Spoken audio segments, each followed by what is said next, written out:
Of course. None of which, the only part of which was remotely related to the paranormal. Yeah, exactly. But hey, call in if you get the Mr. Ed reference because that's pretty old. So that way, Brian and I just don't feel ancient. Exactly. There's probably about like 90% of the audience that has no idea what we're talking about. The number is 609-807-2492. 609-807-2492. Yeah, to be fair, I'm usually terrible about getting old references, and I got that. Yeah. Well, Mr. Ed is kind of iconic. I think I used to watch that on Nick at Night. I'm betting a lot of our younger listeners, even if they haven't seen it, they've probably heard references to it. Yeah, maybe. Yeah, I think even Family Guy did a parody with it once. Yeah, probably. They've done just about everything. For anyone in the audience who doesn't know what we're talking about, Mr. Ed is an old black and white TV show about a talking horse. Yeah. Once you understand that, you have basically the entire concept of the show now. Which in itself, I think, was kind of a knockoff of they used to have the old like Francis the Talking Mule movies back in the 30s and 40s, and so I think Mr. Ed was like they took that idea and said, oh, let's make it a horse. Well, talking animals are a big thing in all sorts of legends as well as fiction. Yeah. I think just about everybody knows Dr. Dolittle, especially because Eddie Murphy did a remake. Yeah. One of my favorite Christmas legends, actually, is that on Christmas Eve at midnight, animals are given the power of human speech. Really? There's a catch. If you hear the animals speak, you die. Nice. So it's like, how does anybody know this is true if everyone's ever heard it die? Exactly. There's a bunch of weird ones like that with Christmas. So there you go. So somebody like drops dead on Christmas Eve. It's like, oh, they must have heard an animal talk. The other one along the same lines, which is actually biblical, less violent, is of course the talking donkey. Yes. And it's a funny thing, and I think this is worth a commentary on the Bible for a moment because I happen to like it. My old mentor, the late Father Joseph Rose, pointed out to me, and I happen to agree with him. Why did God give the power of speech to a donkey? And to be clear, people are like, since when can donkeys talk? That's not true. It's like, well, if you read the verse in question, it explicitly said God opened the mouth of the donkey, gave him the power of speech. If you want to know why, it's called God has a sense of humor. That was the official opinion on the subject by a theologian, by a priest, seminary trained priest. It's like God's just kind of trolling people. God had a sense of humor once. One time. That's no, God has a sense of humor all the time. How else do you explain the platypus? See, that's why I point to evolution because you don't. Well, okay, then evolution has a sense of humor. Evolution could certainly have a sense of humor. And there's other. The one everybody thinks about when you think about just animals, like you go, what? The platypus is the most famous. It's not the only one, and maybe not even the weirdest one. Oh, there have been many, many weird animals. There's a Simpsons episode about this, how they have to treat their backyard as an animal sanctuary because this very rare endangered caterpillar lives there that is basically. They even make the joke of the episode. It's like, are you sure God doesn't want this animal to die? Who are you to, who is God to tell me if this animal should die? And there's a flightless variety of parrot that you find in New Zealand that sort of fits that description. It can't fly, but the problem is it forgot that it can't fly. So the situation that they had is humans come to New Zealand, and of course, particularly the Europeans come to New Zealand, being humans, we screw everything up, and they bring cats. Now you bring cats to an island that hasn't had any significant predatory animals in a couple of 1,000 years. It screws up the ecosystem. Cat paradise. This leaves the kakapo, this particular bird, in a very awkward position. See, what it'll do is it'll run up the nearest tree when it's threatened. It'll then proceed to run off of a branch and leap into the air as if it could still fly and fall like a stone. Nice. It also has a habit of digging. That's an animal that wins the Darwin Award. Oh, I haven't gotten to I haven't even gotten to the crazy part yet. It is also possibly the only species other than humans where the mating call of the male actively turns off the female. Yeah, that's an animal that's due for extinction. Oh, and then there's like the other bit, which is it'll dig a depression in the ground and then dig trenches out of the depression for up to 2 miles away from it. It'll sit in the middle of the depression and make its horrible mating call to call the woman. And now the trenches serve a bit of a logical purpose in that it helps the sound travel further through echo. The problem is the female kakapo will jump into the trench, hear the sound, but because of the way that it echoes, it has absolutely no idea where it's supposed to go, and it has up to a mile to walk even if it picks the right direction to get to the male. You have to wonder. It's like, really? How did it survive this long? See, that right there, I could turn that around and say there is an argument against intelligent design. The intelligent. That is pure evolution. That is, we just keep making mistakes. That's a really interesting question. I don't know. I think it might be an argument for intelligent design and evolution, because why is it not? It's actually selected to die by now. It probably Maybe because has. God finds it funny. No, you forget natural selection and evolution takes millions of years, and it doesn't usually happen. Extinction often doesn't take millions of years, though. Not if humans are involved. But, And humans are heavily involved. but naturally occurring evolution and extinction usually takes a long time. And I guess this is a logical first topic while we're waiting for Chris to get back to us. And I've been meaning to do this for a while anyway. Shall we talk about evolution? If you want, I mean, it's not like the most exciting topic in the world. I think it is. I think it just. I don't know. I kind of feel like I would have wanted to study up and prepare for a topic like that. So we can refute your. Except the fact, keep in mind, I'm firmly on the side of evolution here. I know. It's like you're going to refute me when I'm saying science is right. That's true. But again, that's a short argument. That's also means it's possibly boring if we're all just going to sit here agreeing with each other. Well, there's some interesting factoids. Like talk about one of the most common arguments you hear from creationists is it's a atheist conspiracy against religion. Oh yes. Which they expand outward and not only say that evolution is, but the Big Bang is. And of course, there's the giant problem with that. The man, as I've said, I think on the show before, and I've told you more than once, the guy who proposed the Big Bang was a priest. Not to mention any idea that rests on it's a giant conspiracy of millions of people that have all agreed to all over the world. That for at least 200 years in the case of evolution. That many people have never agreed on anything. And it's kind of the great argument, in my opinion, against. I mean, don't get me wrong. The government gets up to some shady stuff. Yeah. We get into a list of some of the shady stuff we know the government's gotten into. And that could be a whole. Of course, that could be a whole. Now I'm just thinking of my conspiracy theory. I don't think it's a conspiracy theory. I think it's a reality. And since I probably haven't said it, my conspiracy theory is that the people in power want us to keep fighting, and the more they divide us, the less work they can get away with doing. Well, it's not my fault I didn't get any work done. It's the their other guy. fault. Well, that's not a conspiracy theory. That's how politics go. That's just politics by the book.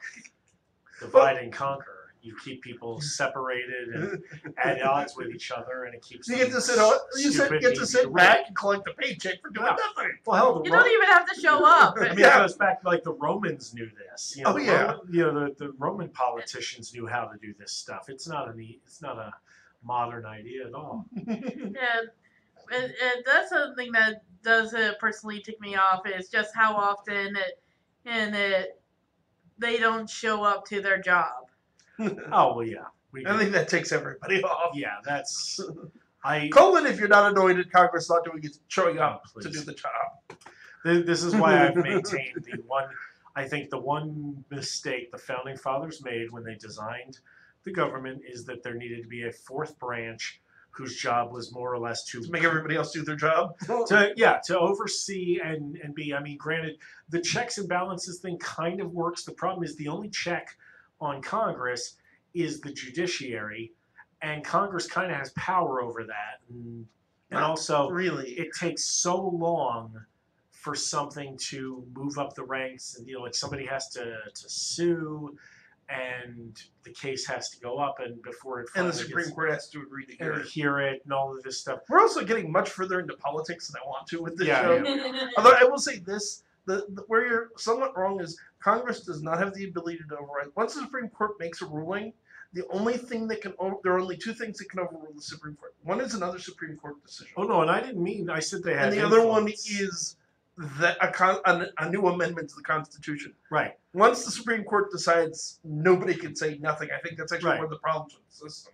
No, but the other problem, what I mean is this, the Congress. Look at how much the Congress can pretty much either block a nomination to the court, or have it sail through even when the guy is grossly incompetent and underqualified. It's totally wrong. I'm not saying you're wrong, but again, this is a paranormal show. We already deal enough with religion. Let's try to keep the politics out of it, shall we? Okay. I am not disagreeing, but it is not my intention to alienate my listeners. So if a ghost were to be nominated.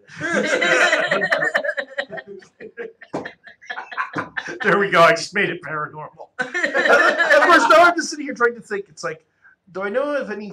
I don't think it's ever happened in real life, although I could be wrong. At some point, somewhere in the world, some dead person has to have been nominated to some political office. I think somewhere in the world, dead people have won political office. Certainly, dead people have voted for political office. Oh, absolutely. Oh, yeah. All the time. Yeah, the dead turn out.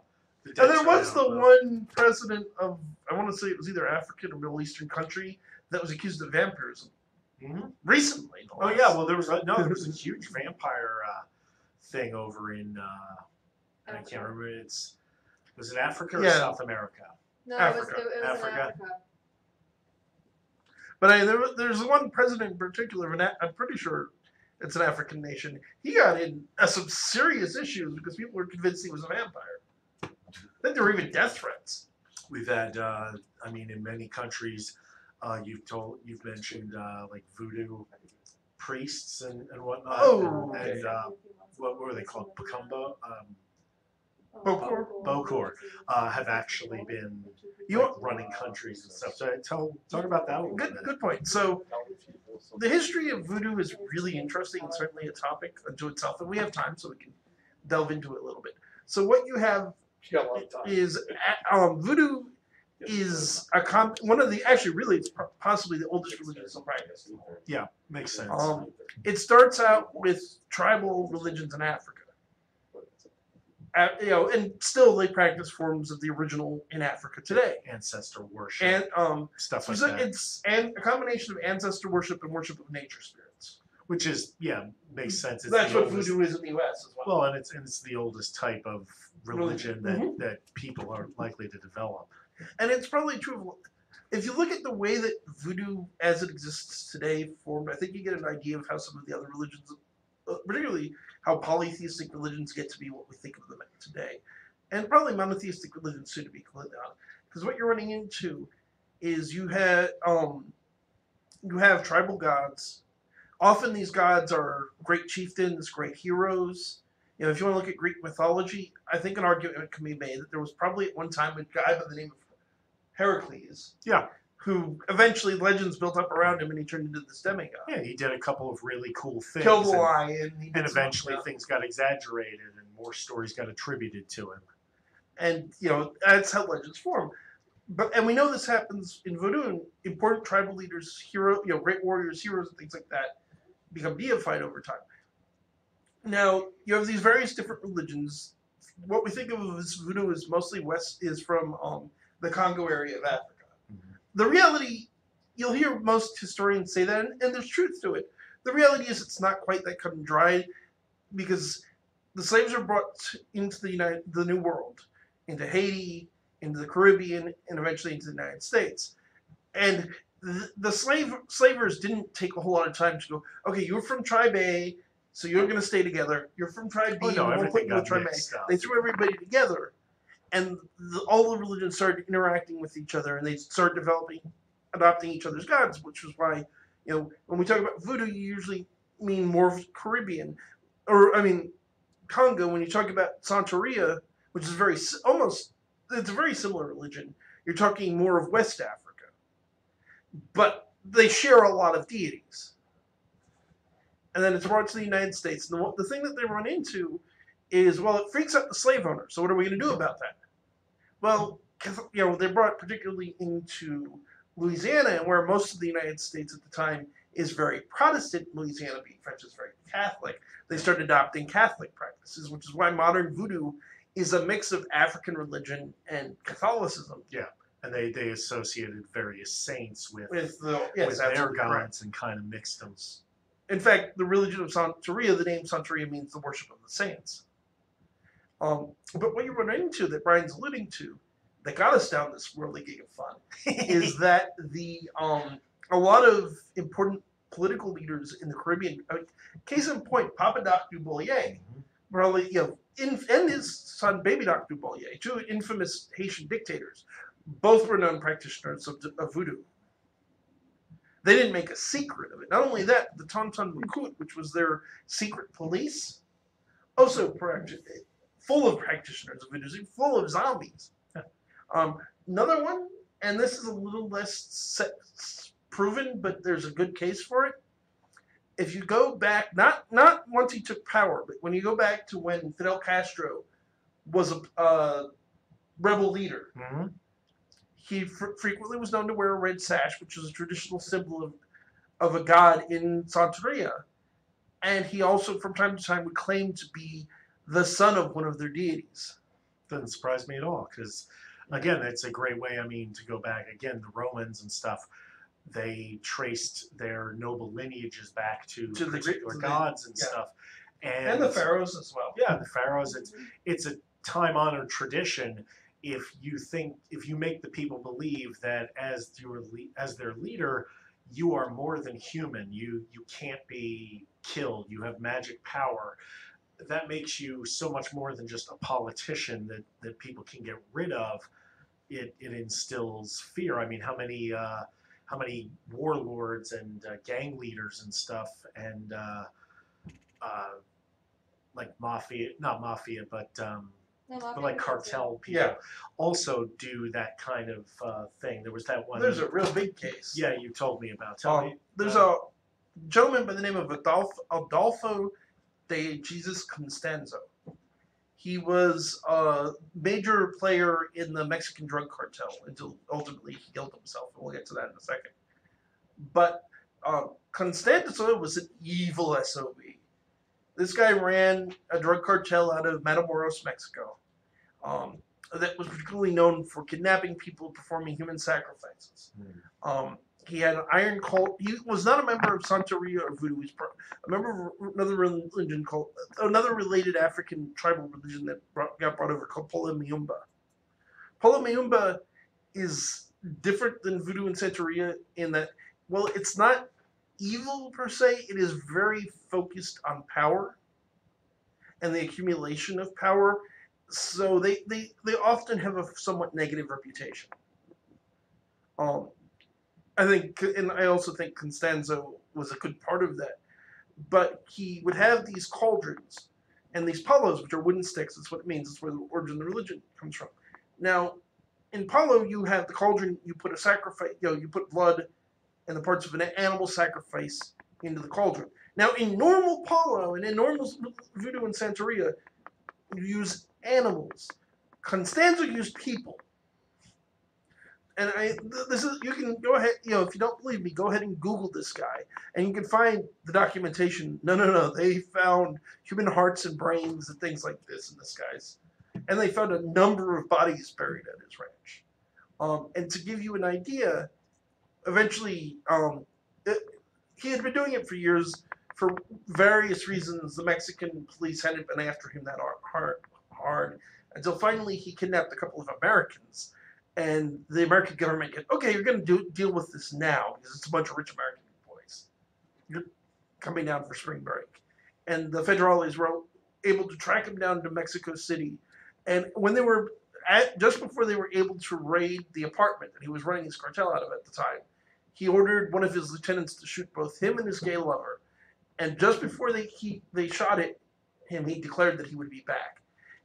His followers would then confess, when arrested, as obviously happens, all said, "Yeah, you've barely scratched the surface. It was and the reality is, from what we know, that cartel is still active in the area today. And there are a number of other Mexican cartels and South American cartels that get into things like this. There is certainly an argument from criminologists that it's more of a psychological warfare to freak people out.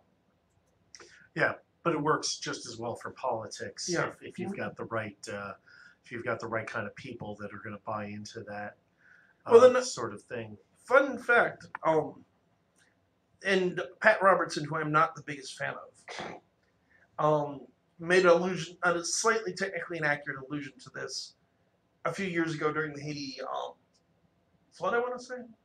Oh, the earthquake? Yes, the earthquake. Yeah. That so he said that Haiti made a deal with the devil. Not exact, but by I wouldn't say so, but by Pat Robertson's standards, he wasn't exactly wrong. Because we do know, as a matter of record, that when the revolution happened, where basically the Africans took over Haiti and threw out the white people that were currently ruling it, the leaders of the rebellion did perform a voodoo ritual, not dedicated to. I am not saying they're devil worshippers. Again, by Pat Robertson's standards, they would have qualified as devil worshippers. I'm not making that judgment call, but they did make ritual and a dedication to their deities. By Pat Robertson's standards, anybody who doesn't support Trump is in league with the devil. So take it with the huge grain of salt that it deserves. I have an entire pound for you. What? I have an entire pound of salt. Will that work? Yeah. I'm not sure that's enough. Yeah. Well, so there's Robertson is far more of a topic than I don't want to get into. God, yeah, no. It's that would just be an angry rant. Yeah. Needless to say, I'm not a big fan. No, neither. Neither do I think anyone else in the studio at the moment is, to be completely honest. No. But okay, so that opens. Yeah. You sometimes like to talk about since we've got a slightly political thing, Well, we can keep it going. Actually, I had a really good secret societies and occult things that intersect with politics. Okay, yeah. So How the paranormal or the belief in the paranormal can affect political. that's a good topic. There you go. So let's get something out of the way. And Score one for Brian. Let's talk about the elephant in the room that everybody's probably thinking of the moment you say secret society and politics, which is the Illuminati. Otherwise known as the Order, the Hegemony. Learn more about it at www.brianmckinleyauthor.com. So the Illuminati was a real thing. Yes. It is a matter of historical record. Let me see if I can pull it up on my phone. Yeah, wasn't it like an Enlightenment society? It came about in the Enlightenment. That's the funny thing. That's how they build themselves. It's not entirely true. No, I figured. But it was a Bavarian society that started in the 1600s by a man who was not himself a member, but he was a student of a Jesuit church, a Jesuit college. For those anyone who doesn't know, the Jesuits are a very scholarly sect within the Roman Catholic Church of priests. To this day, they're very well known for their. It was founded May 1st, 1776, apparently. Huh? By what's the gentleman's name? Adam Weishaupt. 1776. I'm sure that played into a few conspiracy theories. Oh, it does. It absolutely does. It's founded May 1st, 1776. Its official goals were to oppose superstition, obstructionism, and religious influence over public life and the abuses of state power, which gets into why they get tied to the American Revolution. Boy, So here's here's the real deal. So Weishaupt was a student of the Jesuits. In the same time period that this happens, the Jesuit order was kicked out of the church. Yes. It's back in the church now, but for a while it was kicked out of the church. He started as an anti-Catholic organization. It was a real thing. They did actually try to, there's some evidence they actually did try to take over the world. It didn't work very well. Certainly, there's an argument that can be made they may have had influence over the French Revolution, but the whole organization was disbanded in like less than 100 years later. Yeah. So yes, there was an Illuminati. It was really a thing. It hasn't existed for almost 300 years.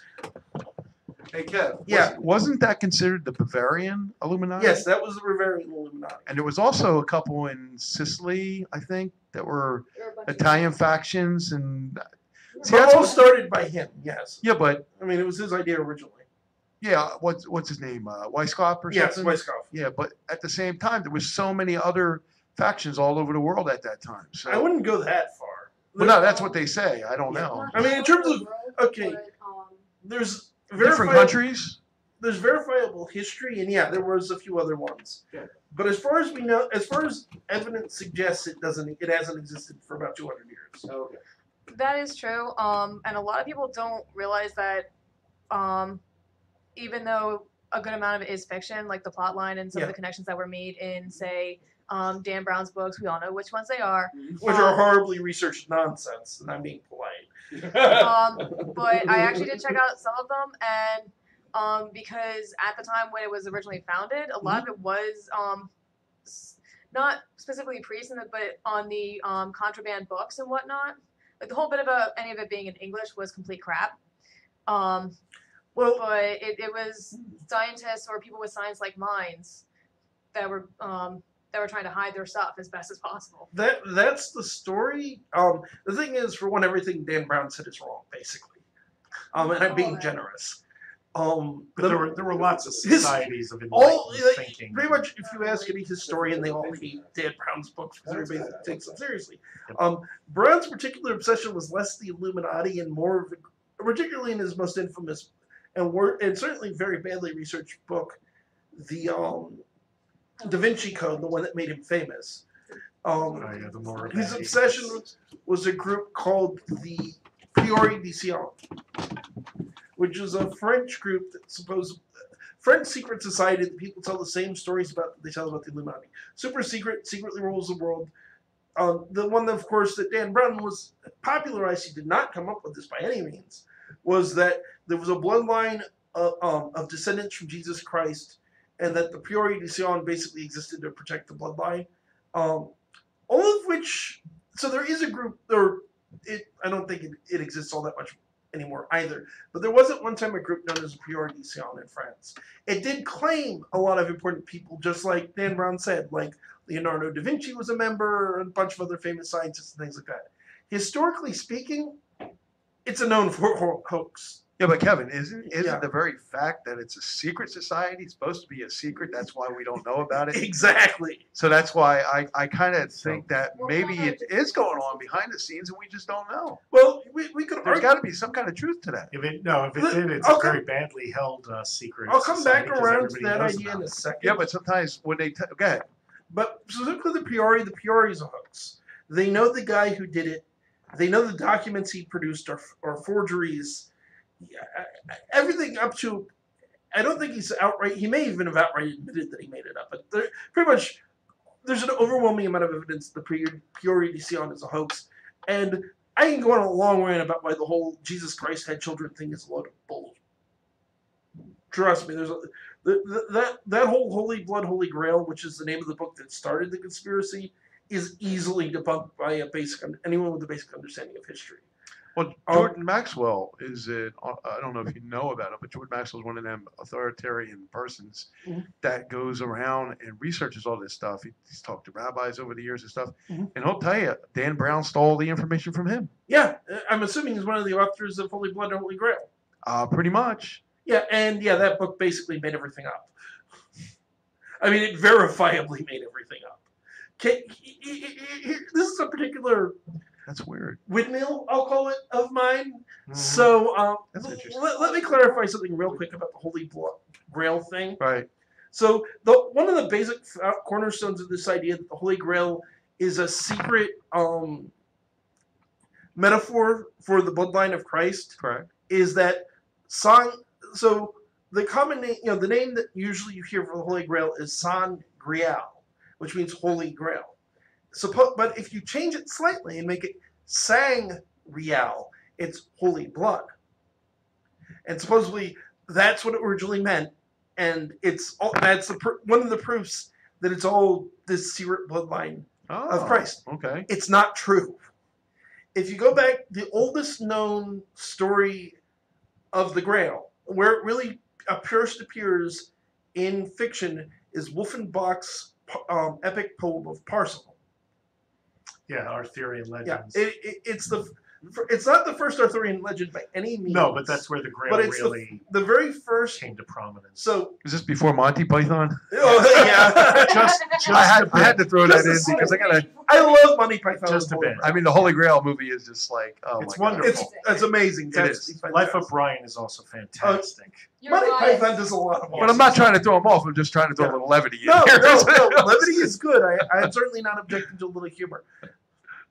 So, the very first technically reference to the Holy Grail in any way, shape, or form is in the Bible, because Jesus does have the Last Supper. He does take a cup, puts wine in, and goes, "This is my blood." That part of the legend is in the Bible. There's the next part of the legend where Joseph of Arimathea, the man whose home they had the Last Supper in, uses the cup to catch the blood of Christ as he's crucified. That's not in the Bible anywhere. It's not in the Bible. It's not in the Gnostic Gospels that came after the books of the Bible. The lost Gospels that everybody talks about that were left out of the Bible doesn't mention this idea. The oldest known Grail legend, which is the story of Parsifal, was written in the 12th century. That's 1,000 years after the death of Christ. So we keep repeating the same thing. Oh. Yeah. It gets. Here's where it really starts to fall apart. So in the story, Repetition. it's not called Sang Rial. It's not called San Grial. It's called San Gridalis. Gridalis is a plate that's used in the serving of a meal. Usually it's like, if you're having a multi-course meal, it's a dish that we bring out one of the courses on. Right. It's a serving platter. Yes, Ryan's got it exactly. So it's the holy serving platter. In the story of Well, if it's holy, there's not going to be anything on the platter because it's going to fall through. That's why consecrated. Bada-binga. So in the story of Parsifal comedians. goes to the castle of the Fisher King, and the Fisher King has been wounded in the side because he'd been stabbed with a spear. And every day, a dove comes down with the Holy Communion wafer, leaves it on the plate. The San Gridalis, the Holy Grail, is brought to the Fisher King, and he eats the communion wafer. And while it doesn't heal him, it sustains him long enough to get through the day. Now, to complete the quest and to save and to heal the Fisher King, Parsifal has to ask a specific question, which is, whom does the Grail serve? But earlier in the story, he had been told it was wrong to ask questions, so he doesn't ask, and he doesn't complete the quest. Now, the story of Parsifal is incomplete, because you'll notice in the very brief summary I gave, I don't say anything about it catching the blood of Christ. I don't say anything about it being the cup of the Last Supper. It's not even a cup; it's a plate. So, in the oldest story of the Grail as we know it, it's a plate that held the communion wafer. There's no mention of it having been owned by or used by Christ in any way, shape, or form. But because the story of Parsifal is unfinished, later Arthurian authors, like, of course, Thomas Mallory, the most famous, is an interesting character in his own right. Yeah. And even Geoffrey of Monmouth. No, Geoffrey was before Parsifal. Was before Effenbach, I'm pretty sure. Because he's Well, like he was the one first. of the first. He was the first person that brought Arthur to prominence. Yes, but he didn't bring up the Grail. I'm Okay, specifically talking about continuing the Grail line. Oh, sorry. But other writers... I have a friend who's writing a historical Arthur novel, so I'm learning all this stuff about the evolution of the Arthurian legend, and it's very different than what most people think. Oh, well. Yeah, you're absolutely right. And Yeah. Geoffrey of Monmouth was more actually trying to write history than Yes. mythology. Yeah, he tried to put Arthur into the true history of Britain and make him related to the Plantagenets as sort of a political. And the historical reality favor. is he's not considered a reliable source. No, Especially his 'cause motives were. Arthur was 6th century. We have very little surviving written records from that time period. Well, no, yeah, from England. he learned the story from Yeah. from the Welsh, who had a tradition of Arthur. And Welsh traditions of Arthur are very different because they're very magical and very. I've learned of this. Yeah, it's very cool. But yeah, so the Grail in the oldest stories isn't associated with Christ. The association comes later from other authors. And the thing is, if you look at Parsifal and you look at the other early Grail stories, it's very clear it's a literary device. It's not supposed to be a real thing. So you'd have to assume that the bloodline existed. You have to assume that Jesus had a wife, which the first record, and they only discovered this recently. I don't know how accurate it's proven to be, but the first time Jesus being married is ever mentioned is a recently discovered text from the 4th century. It doesn't mention even implied anywhere in Scripture. It isn't implied anywhere. So there's a whole series of other Gospels: Gospel of Philip, Gospel of Thomas, Gospel of Mary, Gospel of Judas, that people make a huge deal about, and certainly Dan Brown did. And supposedly, and a lot of people who were trying to put forward this idea that Jesus married Mary of Magdalene and had children with her, well, are drawing heavily from the Gnostic Gospels. And the problem is, the Gnostic Gospels don't say it either. So where are they drawing that information from? If they're not getting it from the books, like There was an early cult that had the idea. oh, But by early, I mean probably around the 8th, 9th century in France. And it's my educated guess would probably be that it was a combination of paganism and Christianity, which was very common at the time. But there's no contemporary record of Jesus being married. Beth disagrees with you, but she won't say why. We've had this argument already. But I'd like to hear it because Yeah, Me and him were hashing out other. Get on the I respect Kevin. I respect his I opinion. respect Beth's opinion too, Beth, even if I get don't on always the- agree with her. Yeah, get on the microphone so that the Yeah, that's viewers can hear this. Well, I'm not sure what anybody states about the Grail in and of itself. Because the thing is, when you're saying that there was the Gnostic gospel, I'm sitting there going, please let this not be another drag through the mud that is the Magdalene manuscripts. I'm not sure if you heard about that. And probably at some point. The Magdalene manuscripts is essentially what you were just talking about earlier, where it's not actually stated as a point in scripture, but it gives a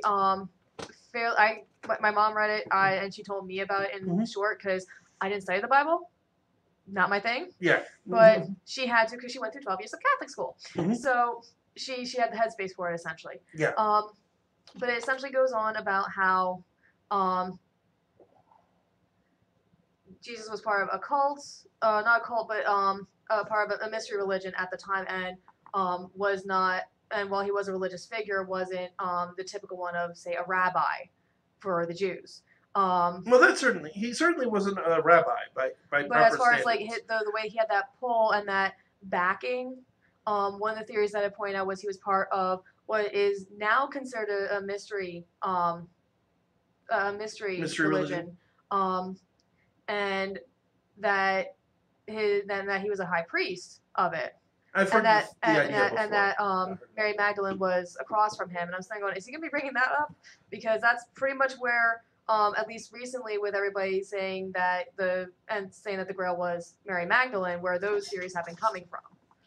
Which is more adding modern. I mean, well, the one thing I haven't studied this particular theory in depth. I appreciate that. But off the top of my head, the first thing you need to remember about mystery cults is the first word in the name.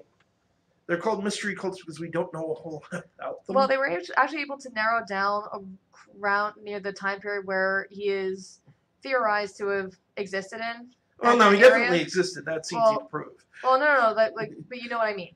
but like in the area that he was Mhm. residing in, essentially where he was to be residing in, that the particular mystery cult there was primarily dedicated to ISIS. That seems. Since we've had this specific argument before. Yes, But we have. The connections And you still have between to show me your sources as well. the most obvious source on the story of Osiris, Isis, and Set would be what we commonly know as the Book of the Dead. Well, this is different. I think she's talking about because the Romans were big fans of mystery cults, and they did there's this Additionally- idea. I think what she's. I'm sorry. Additionally, when it comes to the Book of the Dead, considering the various rewrites and reeditations that have gone through, because there are versions that we still have yet to uncover, honestly, that have far more. But if we haven't What's uncovered them, yours? how do we know what's in there?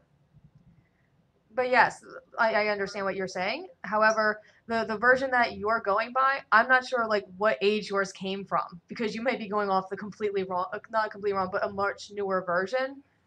But the case could also be true of your. I mean, we don't. If we go by an older one, possibly, Mo- but one that was every- more around that time, again- because those religions were still celebrated. Mainstream Egyptology sources are ones that make the argument that you've made. For our listeners who are wondering what we're talking about, and where the hell this went from. let me cliff notes the I situation. am not apologizing. No, nor do I think you should. I think this is a worthwhile discussion. Well, that was to the viewers. So there is a theory particularly put forward by a woman by the name of D.M. Murdoch, also more popularly known by her pen name, I'll call it Akira S. And it's grown past her significantly. Basically, Bill Maher copy-pasted her bad research into the movie Religulous. The even more badly in many other ways researched movie Zeitgeist pretty much copied her entire idea as well, which is that Jesus Christ is based on older pagan deities. One of the most common ones named are the Hindu god Krishna. Ironically, there's a whole other thing there I'll get back to in a minute. The Greek god Dionysus. Well, that one we know. Yeah, No, I think whoever said Dionysus was high, because Yeah, that's nobody- The not. nobody same takes sources that that one. commonly make the connection to Osiris and Horus. Regionally speaking, it would make Yeah, the it's most sense. completely ridiculous if you know the legends of Dionysus. Yeah, exactly. But But The for Osiris, it makes a lot more sense. The Osiris thing at Barely. least has the Osiris connection at least has a little bit of, you can see the similarity. Same thing with like comparing him to The- Odin. no, there are Do you mean like- Baldur, Brian? Or Yeah, well, the one that the- got nailed to a tree or the something. problem. No, Speared by mistletoe. yeah, speared by mistletoe, and it was thrown mistletoe. He wasn't nailed. No. Wasn't okay. there? It was made of a shaft that was essentially a You're- spear, and it I was thought there thrown was a at him. Viking He's one that thinking got Odin Javelin. hanged himself from a tree hanged on from a tree. purpose. Okay, different. He was a It- sacrifice to himself. Yeah, for knowledge. The thing of which you're running, the basic Sorry. problem, and with all respect to any Astaru or Norse Reconstructionist pagans listening, the big problem you run into when you're talking about Norse mythology is to the best of my knowledge, including talking to Norse pagan friends of mine, the surviving records we have of Norse mythology were all written and altered by the Christians. So how much of it is originally accurate, we don't know. Yeah. So It's like how most Yeah. of the stuff we know about the Druids came from Caesar's commentaries. and- So if you want to talk Jesus. about Osiris and Horus, Ryan, you're killing me because you keep opening the doors to other places. Sorry. well, That's what I'm here for. Welcome to our rabbit hole. Well, I'm keeping this on point because No, go ahead. there's a point I'm getting at. But We're all over the place. with Osiris, the older legend, having done a whole bunch of research because I've heard this a million times, but the older legends of Osiris. So apparently, originally Osiris was a man who was later after his death and resurrection was deified. Later versions of the story he was a god who gets killed and then brought back to life by his wife Isis. So the common version of the story you'll hear is that Osiris was killed. He was killed. His wife, the goddess Isis, puts him back together and resurrects him. And then his son Horus supposedly has even more in common with Jesus, and that's even further into La La Land, because supposedly Osiris had 12 disciples. No, he had 4 disciples. Osiris was supposedly baptized by Anup the Baptizer, who is a figure who only appears in Christ mythicist literature. There's mainstream Egyptology sources never talk about this supposed baptizer. Horus supposedly went around casting out demons and healing the sick.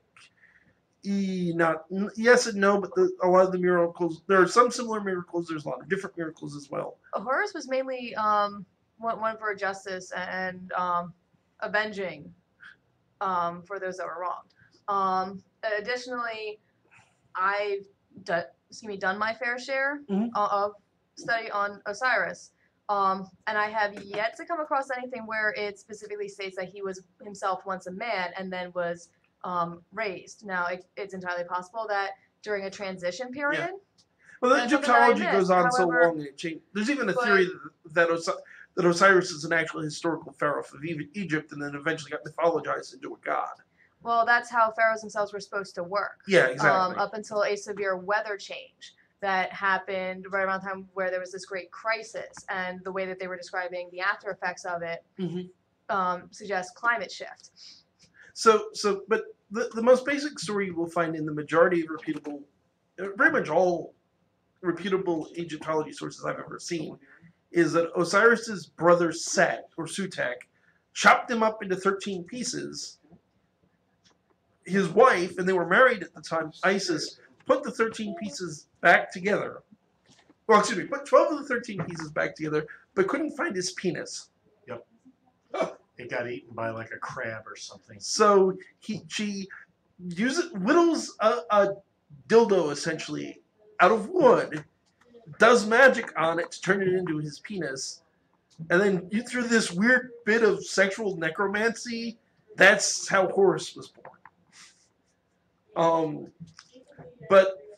Osiris, the Egyptians didn't have daytime soap operas, so so it's like the Romans and the Greeks; they had to invent them. But at this point, Osiris is then named Judge of the Dead, or God of the Dead and Judge of the Dead. The thing, and there's a lot of differences. There's some similarities, and I'm not going to argue there are no similarities between the stories. But they're both resurrected.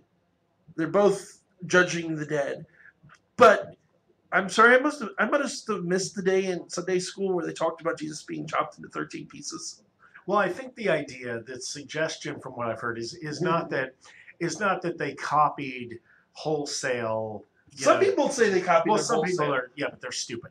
The more intelligent idea is that in order to bolster the fledgling Christian church after Jesus' death, and and all the subsequent stuff, as the guys were going out and spreading the word, they started to, as happens, they started to exaggerate a little bit. They started to take the stories of what Jesus had actually done and exaggerate them a little bit. And there's some truth to that. And that they incorporated these elements of kind of successful myths that had come before, and that's where the idea of they said, oh no, Jesus died, but then he got resurrected and he came back from the dead, just like this other God that you've heard of. And that's the idea, is that these things started as kind of advertising. And there's some truth to that. I would personally not argue there's a lot of truth to that based on the Bible itself, because but the Bible is kind of biased. I mean, the Bible is the stories of the guys who were writing the history, which were all written within 30 years of the death of Christ. Sure, but a lot can. I'm saying if their intention was to exaggerate and make Jesus look better. But also, this is the most verifiable records we have of his life from his own lifetime. So this is a whole other discussion. But the 27 books of the New Testament, there's a lot of stories that get told. Oh, they were written 100 years, 200 years. They were none of this is true. They were written. The first mention. And if I knew we were going to be talking about this, I looked up the name. But there's a Christian bishop in the in 95 AD who mentions the Bible, mentions names 27 books of the Bible, and the 27 books he names are the same ones you can go buy a Bible today and find. The New Testament, as the New Testament, is from the first century. One of the things you run into with the Gnostic texts, Philip and Mary Magdalene and all the other ones, so we have records that the Bible as we know it is first from within usually 30 to 60 years from the death of Christ. The youngest of most of the Gnostic Gospels, the ones that everybody talks about, the lost books of the Bible, are from the 1st and 2nd century. Actually, most of them are from the 2nd century. They're all from, or excuse me, technically, I'm mixing, excuse me, 2nd and 3rd century. Most of them, in fact, are from the 3rd century. They're all written 100 to 200 years after Christ died. That's one of the main reasons why they were never included, because there's they were left out of the Bible because for political reasons, blah, blah, blah, blah, blah. It's like, no, most of them were written long after Christ died. And the thing you run into with the 4 core Gospels is, well, the oldest known complete copy of the Bible, Old and New Testament, is 4th century. The 27 books, the Old Testament is obviously much older than the 4th century AD. That's, I think most estimates put it around at least 1,000 years before. Well, that's the before current era. That's the Hebrew. The Hebrew scriptures are much older. So we're talking. Yeah. So this is specifically talking about the New Testament. Talmud or Torah. Torah. Although the Old Testament or the Tanakh is much larger than the Torah because the Torah is only the first 5 books. Okay. But what you run into with the New Testament specifically is it's frequently the books that we accept are frequently quoted from by important figures in the 1st and 2nd century of the history of the church, to the point that it's been reasonably speculated you can reproduce the gospel from quotations. I mean, without an original script. That's pretty solid. Now, where I'm saying there's definitely some truth. Well, I personally, and this could be debated, and I'm a Christian, so ultimately we're running into speculation and belief here. Yeah. Well, you could argue about the Gospels themselves. I personally think that they're probably mostly historically accurate. I could certainly make a historical case that a man by the name of Yeshua, which is the Hebrew name for Jesus, was born in the area of Bethlehem. Was an apocalyptic preacher. He did preach about the kingdom of God. He did preach about the coming of the end. So the Sermon on the Mount, as we know it, or probably something very similar, probably did happen. And the reality is, it probably happened. It may not be exactly the wording we remember, part of which may very simply be, if you ask 4 different people to write down the same speech, you'll get probably at least 4 different versions of the speech. Oh, yeah. Yeah. Which is why if you look at the Gospels, there's a lot, particularly when people talk about contradictions of the Gospels, a lot of it is, blessed are the meek, as opposed to the meek are blessed. Yeah. It's wording. Yeah. There are other things there, and I'm not going to say that. Again, I don't think a we're lot of them arguing over the semantics there because. But what you do run into is there's a lot of, outside of the Bible, there's a lot of legends about Jesus Christ, and some of which are very old. The Stations of the Cross, the wiping the face, all of the stories that the Catholic Church has told for centuries that aren't in the Scripture, that aren't in any contemporary source to Christ. That, in my opinion, as much as I'm not one to rag on Catholicism, but the reality is a lot of the stories that we've been told about Christ that supposedly happened in his life probably were somebody else that got added in. You can there are exceptions, but most historians will grant. So what most historians will agree on, there's a guy by the name of Yeshua. He was an itinerant preacher, preached about the kingdom of God, did something similar to the Sermon on the Mount, and was ultimately crucified by the Romans. Nothing I have just said is paranormal.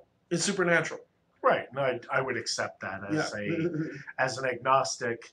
Yeah. My thinking on it is, there was definitely a guy that did these things that all this was based on. It's just when you look at guys like, Peter, or Saul or whatever. I mean, like Saul who became Paul. Paul, who who didn't know Christ, never met Christ in his own. Right, and from what I understand, did not have the most savory reputation No, as a guy. He was. in fairness, the Bible itself says he's. I mean, the man went around killing early Christians. Yeah.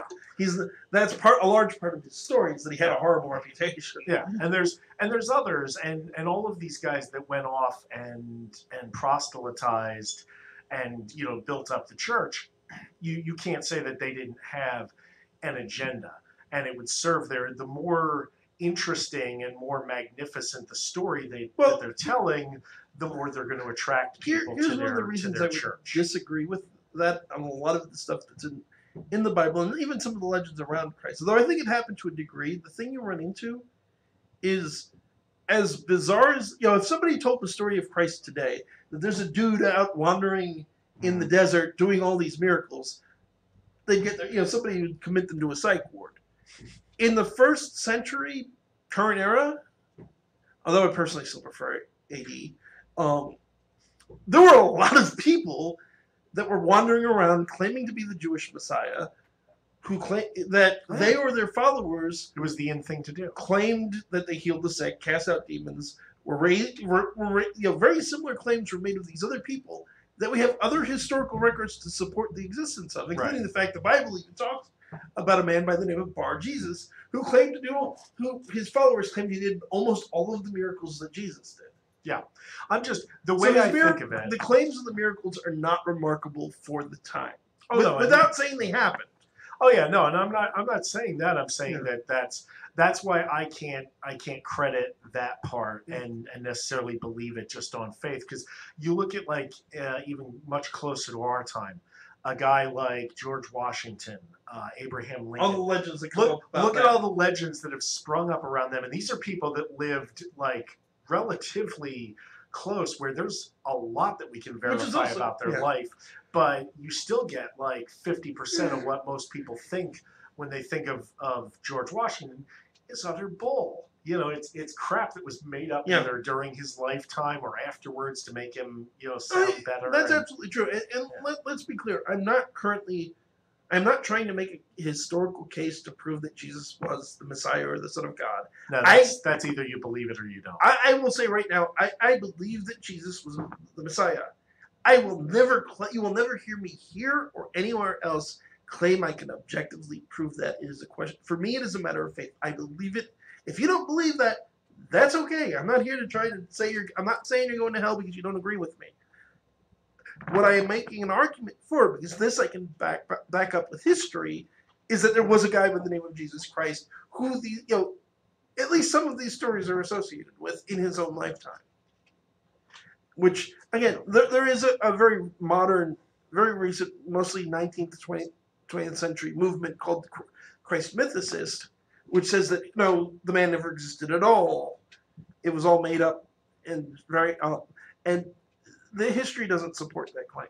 Yeah, and I would doubt that anyway, because I'm of the belief that most things, even most legends, have to have some kind of kernel of truth to start it. It's very hard to just spin something out of whole cloth and get so many people behind it. I mean, I'm sure you could. I mean, Joseph Goebbels, did it. Oh yeah. His famous thing: the bigger the lie, the more people will believe it. But it's tough. But even then, you have to wonder how many people actually believed it, how many people just paid to it, because the Nazis weren't really famous for being kind to their critics. Exactly. If you know that you're going to get your head bashed in for not saying that the Jews are bad. Oh, okay, no, the Jews are bad. Yeah. Well, there's the other thing. Especially when you want to talk about anti-Semitic propaganda. Oh boy, yeah. The Nazis weren't really they didn't have to try that hard, because the Jews throughout history have been hated by just about everybody. Well, they've been tied to satanic worship in since the Middle Ages, or for that, about the Blood Bible. Oh yeah, which the Nazis resurrected. I mean, yeah. For anyone who is blessed enough not to know what I'm talking about, there's a belief that was prominent in the Middle Ages and then was picked up by the Nazis, and I've even seen a few idiots today who repeat it, that when they're doing the Passover feast, Jews sacrifice Christian children to mix their blood in with the unleavened bread. anyone who spends 5 minutes researching Judaism should be going, what? Yeah. Because aside from the fact that Judaism, just like Christianity, has prohibitions against murder, it's a very big rule in Jewish kosher law, the kosher, that you don't consume blood. Yeah, which makes Jewish vampires' lives very difficult, let me tell you. Oh, yes. It's so hard to keep kosher as a vampire. Aside from the historical fact that the blood libel will never happen, I mean, No. there's absolutely no evidence of it ever. The idea itself, if a rabbi was to suggest it, they'd be horrified. It's like, wait, the Bible says the blood is life and you cannot consume the blood. You're telling us to eat blood, human blood? No. Yeah. This doesn't work. Yeah, and a lot of that stuff came about as like political ammunition to use against the Jews. I mean, I know King Richard in England brought out a lot of that anti-Semitism. The Spanish Inquisition. Heavily on Jews as well. Used them. And for anyone who happens to be listening who needs this pointed out to them, and I'm hoping I tend to think better of my listeners than this, but I'm going to say it because it's worth saying anyway. Jesus was a Jew. Yep. For the people in the back. 2 of the 4 Gospels go at great pains to lay out Jesus' genealogy through Abraham and through King David and King Solomon as a Jewish boy, for one. And for another, if you read your Gospels, the Passover feast, the Last Supper was a Passover feast. He specifically sent the apostles into the city to find somewhere to hold Passover. Mm-hmm. Yeah. No, the bigots like to try to draw the line by saying that no, the Jews were okay up until that point, but they denied Jesus, and so after that they were cursed and all that. Yeah, and it's just like, no, you're just being racist. Yeah, if you want to say that, there's a theological argument you can make about the religion being wrong for not accepting the Messiah. I would disagree with that, but that would be one thing. But to say the entire people are now evil and wicked and of the devil is ridiculous. And worse than ridiculous, it's been used to justify atrocity. The most famous recent example, of course, being the Holocaust. It's hardly the only one. No, there's been so many purges and persecutions against the Jews socially and financially and all that. He may yet call in or something, but at this point I think we're calling it on our guest because... Yeah, I would imagine after an hour. Nobody's called. Yeah. It's been an hour. He has not called. He has not responded to the email. Want to be a guest on a radio show? Call in. I'm assuming that wires got crossed somewhere. And that we'll just have him on in the future. And that's quite... Christopher, if you hear this, when I email you, I'll say this as well. No hard feelings. Stuff happens. It's all good, man. We'll be happy to have you on in the future. But since that seems to be the case, you guys are stuck with us. Oh, no. So I'm going to give the number for call-ins again because we'd love to have somebody finally be our first official caller. Yeah, really. Come on, guys. We won't bite. We can't do all the My talking. one sister would call in, but she's usually helping kiddo with homework and stuff. I'm gonna leave, and I'm gonna call in with a fake voice, and I'm gonna pretend to be a caller. And we're just going to know it's you because you said you're going to do that. Exactly. Yeah. Won't work. I bet it will. Brian, don't call in. No, It will not work. So I'm joking. the number to call in for anyone who does want to call in, 609-807-2492, 609-807-2492. It is now 7:36. We got time to kill yet, and we got plenty of topics we can certainly cover. Actually, Beth, you have anything to add at the moment? Oh, she's got a lot. Oh, where to begin? Let's see. What have we covered in the last hour or so? Yeah, that's what we're rambling. Complete randomness. Because let's see. We have to discuss your faith and its predecessor, Judaism, at length. Yeah. We also covered some of mine, Mhm. to a degree. we were discussing the Book of the Dead and Yep. such. What haven't we really gone over? I mean, do we want to revisit anything? I don't know. I had one idea, All right. but I thought I'd open it up and see if Gene, if you have any questions, Beth, if you have any comments, questions. Otherwise, I do have an idea, unless somebody calls in or has something else to add at the moment. Throw it out there. Okay, so what I'm thinking that people might find interesting. So the very first show we did, I talked about who the heck I am and why the heck I'm doing this. Anybody interested to know how I got, okay, I call myself a demonologist. Anybody else, anyone out there curious to know why I call myself a demonologist? How I got here? I'm curious. What? How? I think it might be an interesting story. I'll bite. Go ahead. And it's one I have told before. My 1 year anniversary for the YouTube channel was this story. So as I've mentioned before, the thing that got me interested in all of this would be the original 1980s movie Ghostbusters. Some kids saw a movie and decided they wanted to be cops or police or spacemen. I saw Ghostbusters and decided I want to be a Ghostbuster.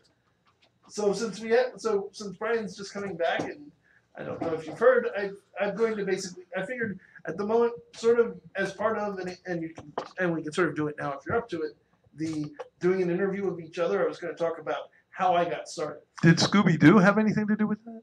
I went, not so much. And the Mystery Machine? I was an absolutely enormous Scooby-Doo fan as a kid. Well, me too. That's why I'm asking you. So that's why I know a lot of my friends are like, I'm going to be doing that. I'm like, okay. I'll tell you a funny story with Scooby-Doo. It wasn't a big influence, oddly enough, which the more I think about it is really strange given how obsessed I was with the show. Well, it's because all the monsters turned out to be guys in masks. There's obsessed for fun, and then there's obsessed, there's a passion. Right. Well, when I was a kid, my best friend and I lived across the street from each other. We were both huge Scooby-Doo fans. So I remember to a point my sister has told me and my mother has told me of stories of how the two of us would be out playing in the street and 4 o'clock or whatever it was would roll around and it's like, I have to go home. It's time to watch Scooby-Doo. Despite the fact we lived across the street from each other, we're in and out of each other's houses all the time, and there was really no reason we couldn't have just gone over to my house or gone over to his house and watched it together. As always, we have to go home and watch it. Wow. Yeah, but you don't think that a little bit of the sexism was thrown in as a little bit of, as a guy or a young kid growing up, we didn't think Thelma and, and she was hot. They were both hot. Velma was the smartest one in the entire group. That's what was hot about her. Yeah. She had the glasses. She was intelligent. Oh, God, I suspect my fondness for smart chicks as an animated thing. Velma. I'd have dated Velma in a second. I think all guys would have. Yep. I'm sorry. Why are we limiting it to just girls? I mean, or just No, I'm just saying from a guy's point of view. No. I mean, You date Velma too? Let me explain something about me. My brain does this weird thing where sometimes there's me as I am, and then as I jokingly call it, the gentleman that my father tried to raise me to be. Gentlemen. Yeah, when I hold doors open for people, That's people say sweet, thank you, and it's like I literally say my father raised me to be a gentleman because my father took me on things like when he went to work and things and like camping and stuff that he would normally take. Normally was considered guy stuff, and you only took the girls if you had multiple kids.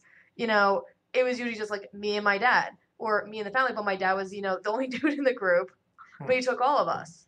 So it a lot of things that were considered masculine by standard society was stuff that I grew up knowing. So it's I kind of have those two weird mindsets, and it can and most people can't tell when it passes because I'm just oblivious to social cues anyway.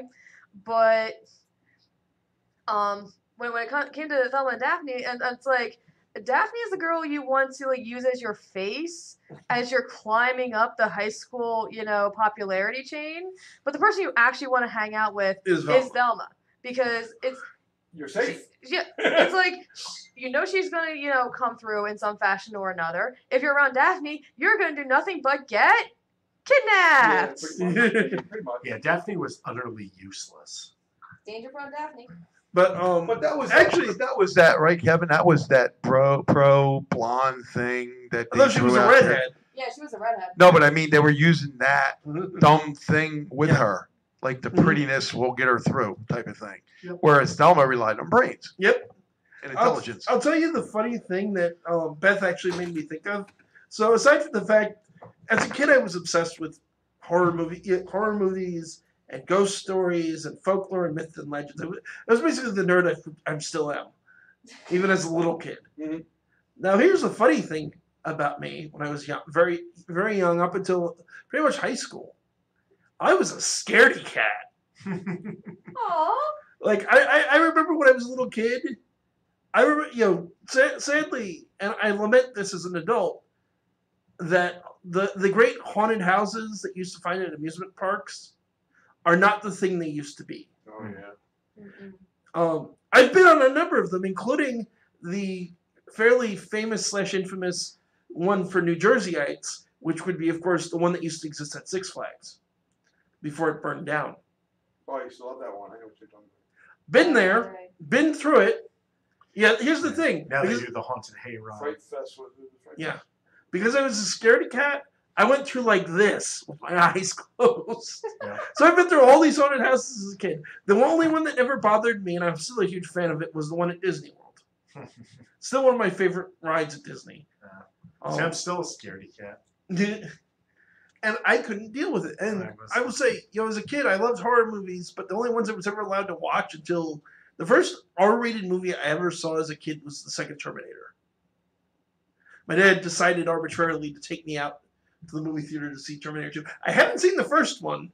We just went to see Terminator 2. And I absolutely love it. I think it's a fantastic movie. Oh, yeah. No, I saw the first one in the theater, too. That was awesome. So when I was growing up, the horror movies I enjoyed were Bela Lugosi as Dracula, Lon Chaney Jr., Boris Karloff. Yeah. Yep. The old Universals. That's how I was raised, too. Oh, true. Those were what I wasn't allowed to watch Nightmare on Elm Street or Friday the 13th. That was my horror. The Saturday afternoon, like, creature features, remember? I remember. Do you remember, or was this a thing where you lived? Where I lived in Pennsylvania, every Thanksgiving Day, they would do an all-day, late into the night, black and white horror movie marathon. I remember something like that. I don't know if it was Thanksgiving. We would have it for certain things, but every Saturday afternoon, it would be the black and white, Universal horror movies, or like the Abbott and Costellos and stuff. They would have all of it, and it would be the but every weekend. So growing up, I'd read a lot of folklore, mythology, religious stuff. I was raised Roman Catholic. I'm not Roman. I haven't been a Roman Catholic since I was really about 16. You're more of a stay-at-home Catholic. Well, I'm. Bump! Oh, yes. Brian needs slapped again. But when I was in high school, I am not the successful published author that Brian is. Oh yes, successful. You have multiple published books out, and you managed to sell books. Your success. I guess if that's your bar for success. You're a professional writer. That's it. You You can't have deny made that. money writing books. Did you make That makes you a $1 professional off by a book? definition. Yes, I do have that. So I was a writer. I wound up falling into writing for my high school newspaper a little bit. In fact, let's see, 8, 9, 10, 12.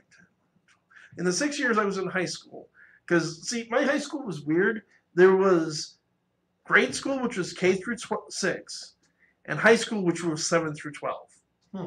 So I was at the same high school in the same building for 6 years. Now the district, They didn't have a middle school. Nope. Okay. It was. Keep in mind, when I graduated high school, there was less than 400 people in my entire school, 7 through 12. That's right. You came from it, so it makes It sense. grew much larger in later years. And my brother, who also graduated from the same school about a decade later, graduated with many more kids, and it was an actual high school and middle school. But when I went there, nope, it was elementary school, high school, no middle school. In fact, our school was junior, senior high. But I wrote an article in 7th grade, and I wrote another article in 10th grade. And I was interested in ghost stories and things like that. And I grew up in a town called New Hope, Pennsylvania. Anyone listening to this in Pennsylvania, in eastern Pennsylvania, New Jersey, Delaware, or Maryland has probably heard of New Hope. Yep. For those of you who haven't, New Hope is a neat little art colony town. To give you an idea, the Impressionism school of art, or style of art, there are 3 recognized schools of Impressionism. 2 of which are in Europe, one of which is the Bucks County School of Impressionism, the center point for which is New Hope, Pennsylvania. Nice. A lot of very famous artists, some famous authors.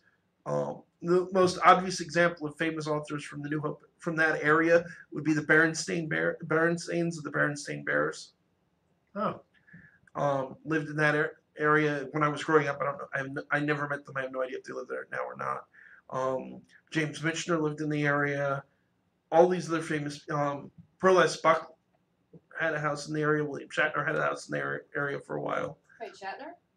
Yeah, Shatner. Shatner. I talked to an EMT who pulled him out of a car wreck one night. Nice. But that's the town I grew up in. The thing with New Hope is it's named New Hope. It comes from the 19th century. It originally was known as Coryell's or Wells Ferry. The name went back and forth based on which family owned the ferry. It was the big crossing point on the Delaware River. Yeah. So its sister town on the other side, Lambertville, is also fairly well known in New Jersey for. So in the 18th century, a general you may have heard of by the name of George Washington had this idea that he wanted to cross. Well, technically he didn't have the idea. His commanders had this idea to go on a beer run to Trenton, which was what we all famously know as the Battle of Trenton. Mm-hmm. New Hope, basically the army camped in New Hope before they made the crossing. The crossing was about 5 miles down the river. Funny story that I found out more recently. Yes, the Battle of Trenton was, for all intents and purposes, a beer run. Yep, and the commander of the barracks actually had forewarning and ignored it. Yeah, went to a party instead. Here's what happened. Said this is so not going to happen, and just tucked the letter in his pocket. During the Revolution, he didn't even read the letter. That's right. Yeah. So he put the letter in his pocket without reading it and went to the party. Refused to see the guy who was bringing him the information as well.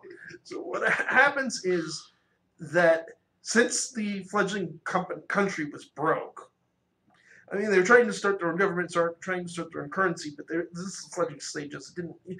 U.S. didn't have a meaningful currency during the Revolution except for English. Well, of course not. They were still busy fighting the war. And they're still busy fighting the war. So how are we going to pay the troops? They paid the troops in beer. I'm not kidding. This is actually, look it up. They paid them in beer. The problem they have is the main source of beer in the colonies was Benjamin Franklin. And nobody liked Benjamin Franklin's beer. The reason that nobody... I thought Sam Adams was also... yeah. But the problem that they had was Ben was allergic to hops. So the beer that he made didn't use hops. Nobody liked it. So they were running low on beer. The men were restless. The morale was terrible. They'd been consistently losing the entire war, which is actually part of why hardly a brilliant general, Washington's strategy worked pretty well.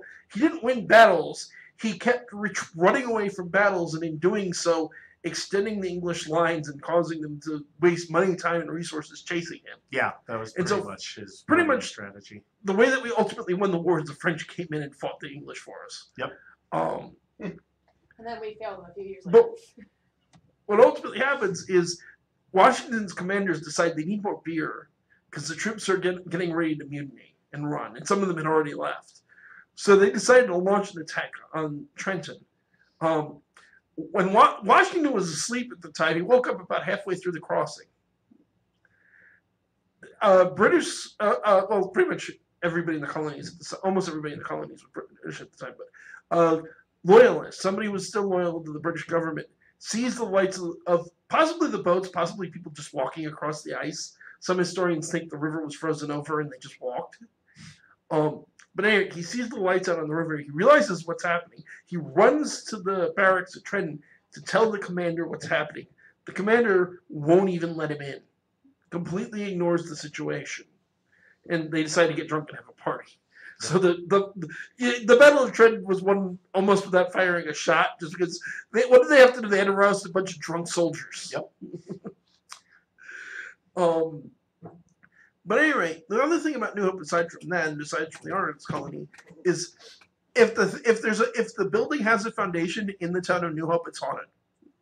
Literally, I mean, the McDonald's is haunted. The ghosts of McDonald's past. And I known this growing up there. So I went to the Logan Inn, which is an absolutely gorgeous inn in New Hope. It's one of the 5 oldest continuously operating inns anywhere in the United States. It was built in 1722. Which makes it really old. And a lovely lady who was working there at the time, who also was part of the Historical Society, was kind enough to fill me in all about the history of the inn, the history of the town, and all these other hauntings.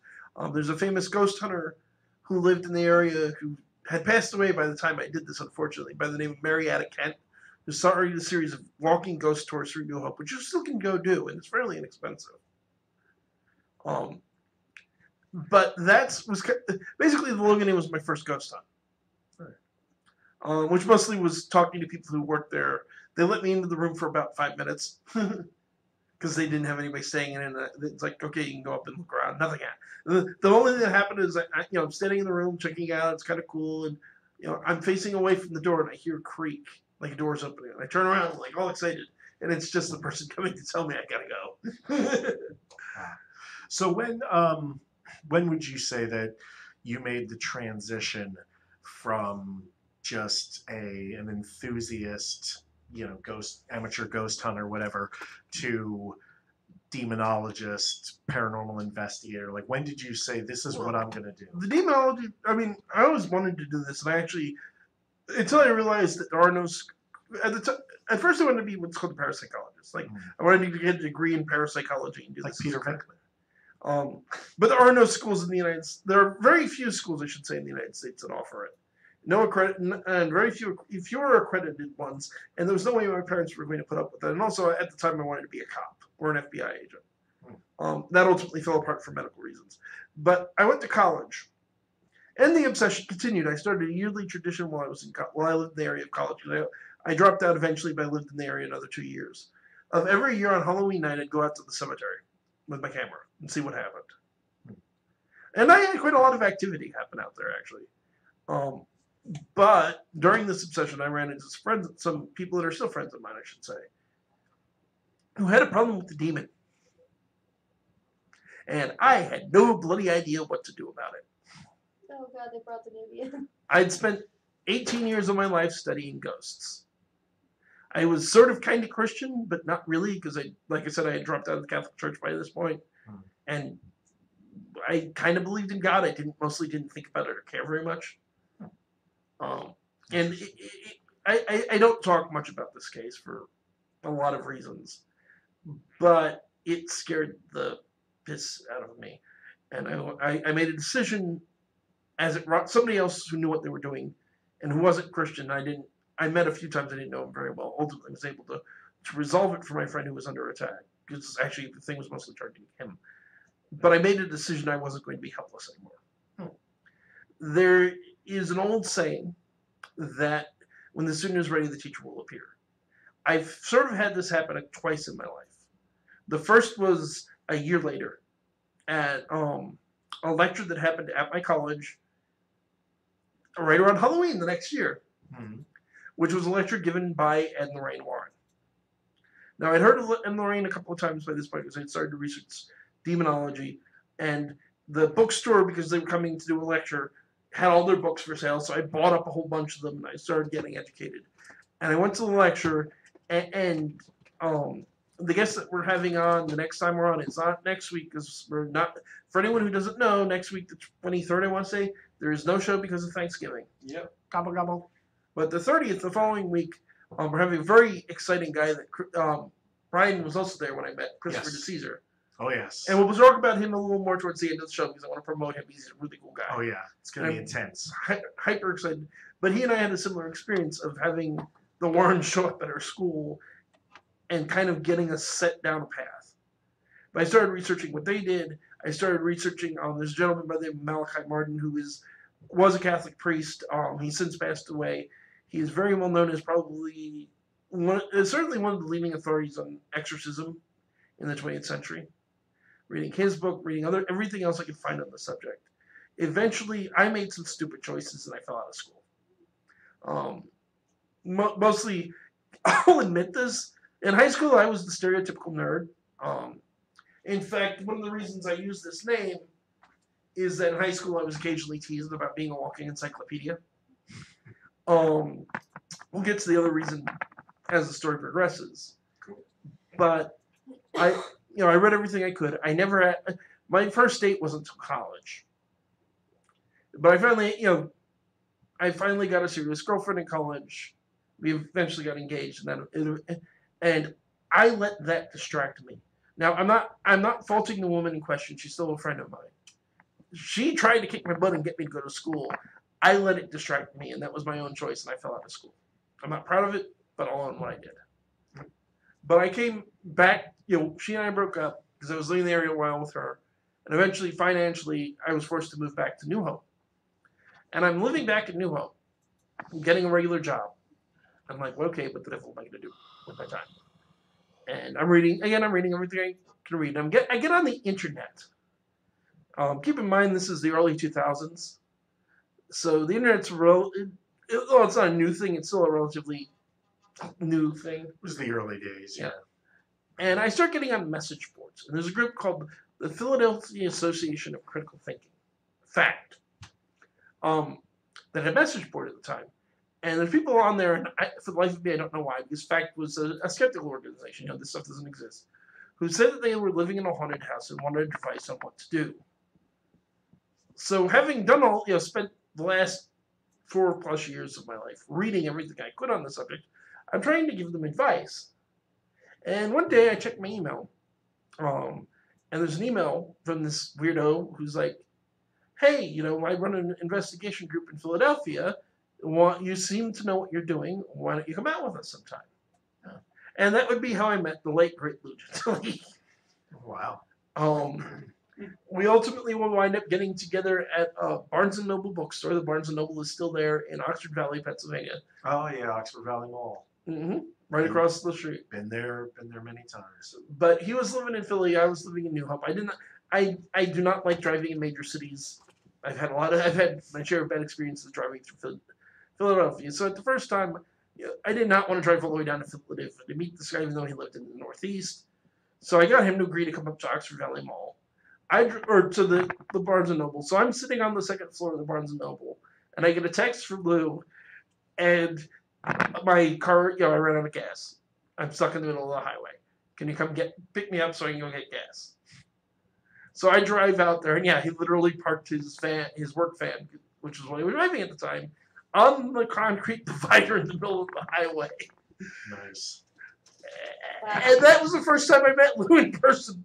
I'd already done a case for him at this point, now that I think about it, because the first case he had me do, he had with a colleague of his in North Jersey. But the first time I met him was at the side of the road because some dingbat forgot to get some fuel up before he came up to meet me.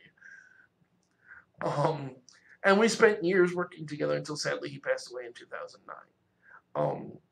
Lou is the one who, 90% of 60% of what I get right when I talk about all this stuff, you can probably credit to Lou. Most of the remaining 40% you can probably credit to Father Joe.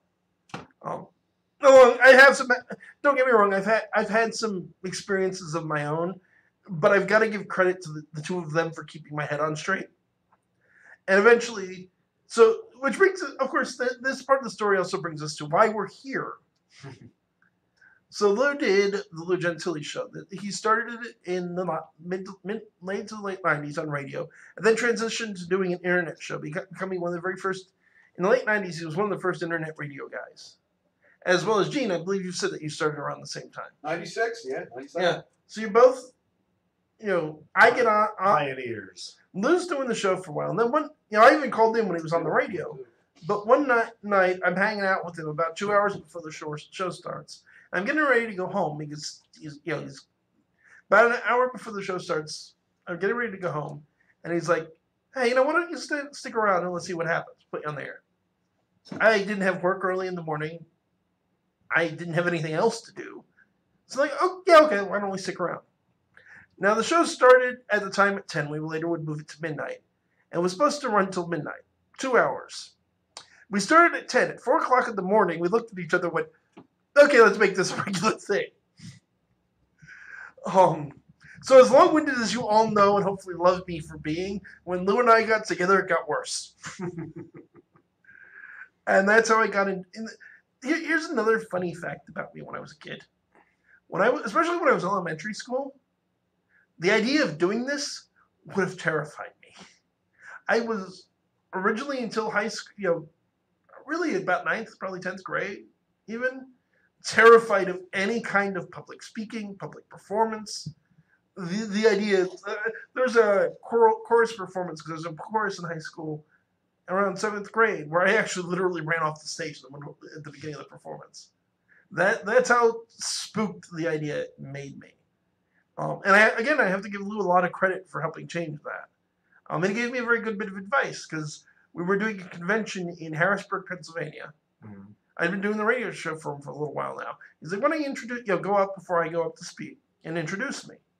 So I'm all excited and honored, So I sit down and I start making notes, and he just starts laughing at me. And one of the things that he taught me, and some advice to anyone out there who's got the very common fear of public speaking: make notes if there's something specific you want to remember. Like you'll notice me very, very rarely I'll refer to my phone when we're talking on here, like I've done it a couple times tonight.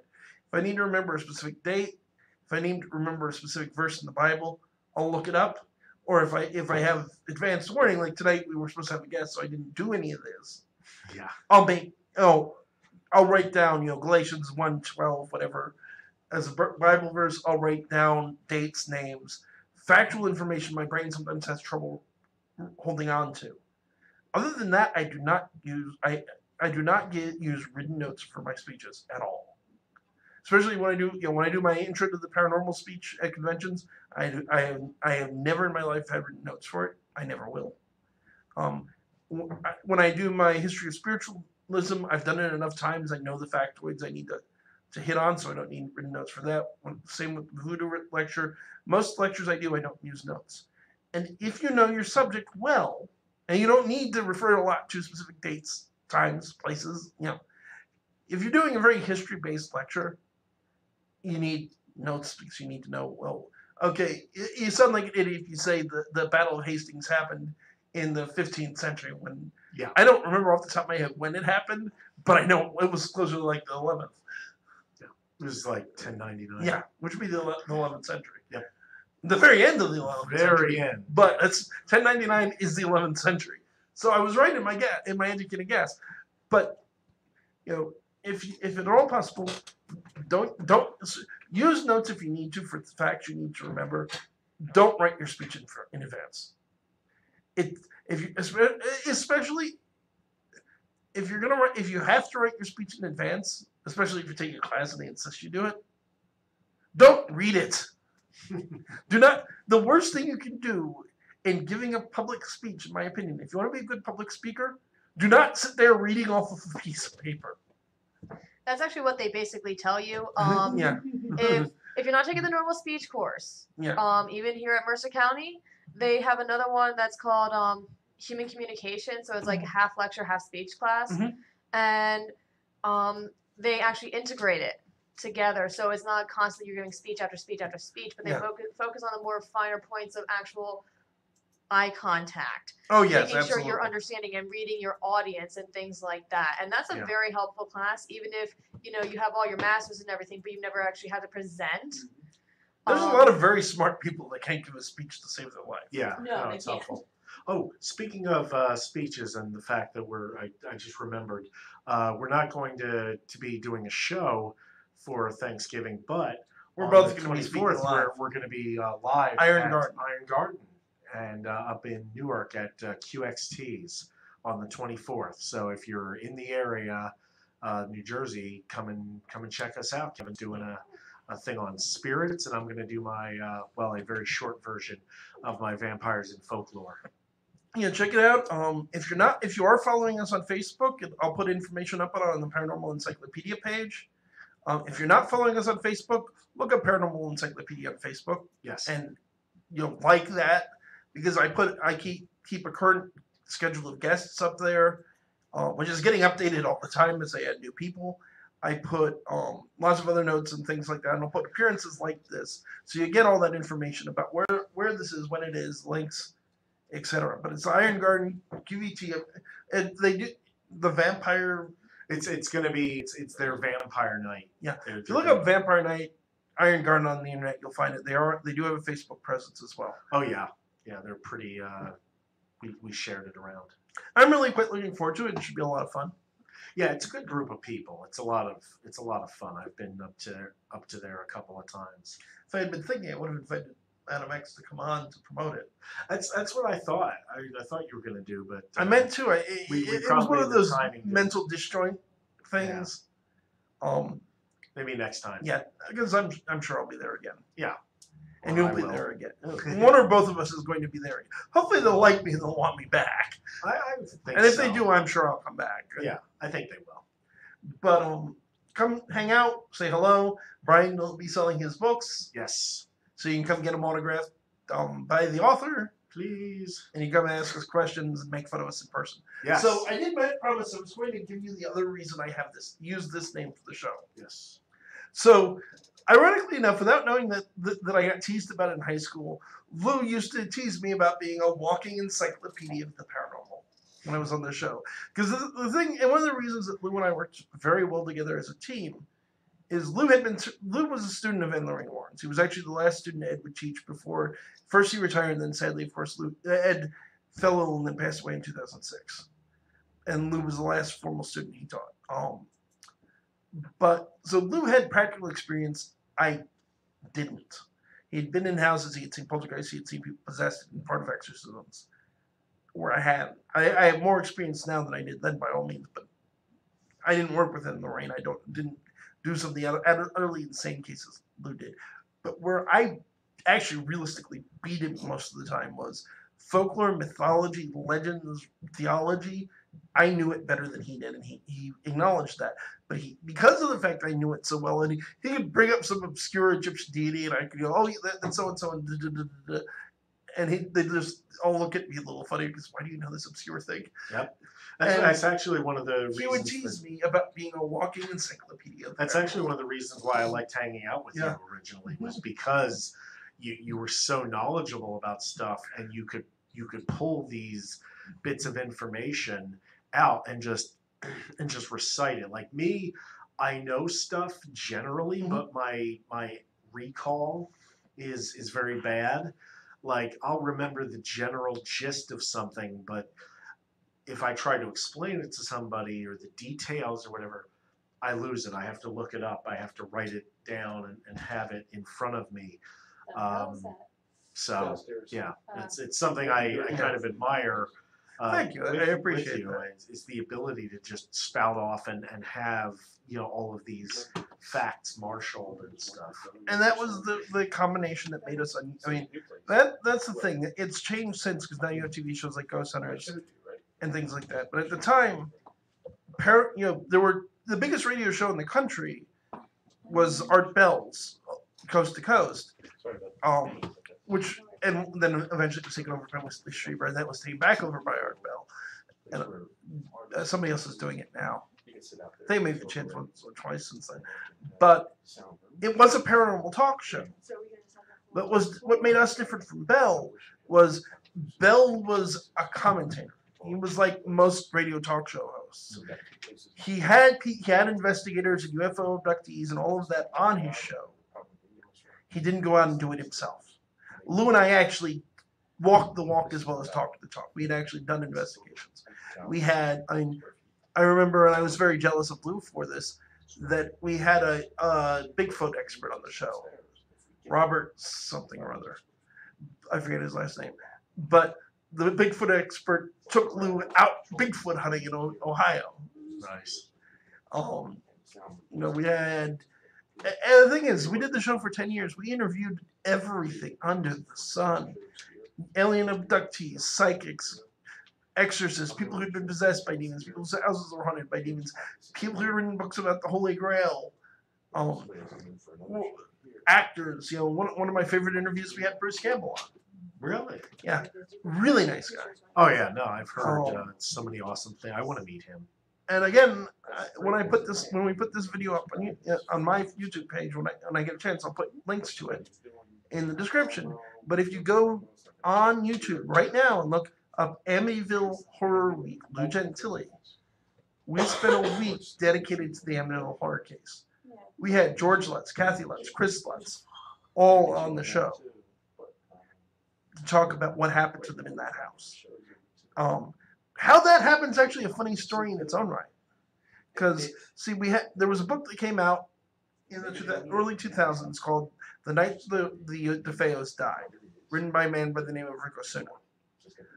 Rick, I should say, like you, it was self-published.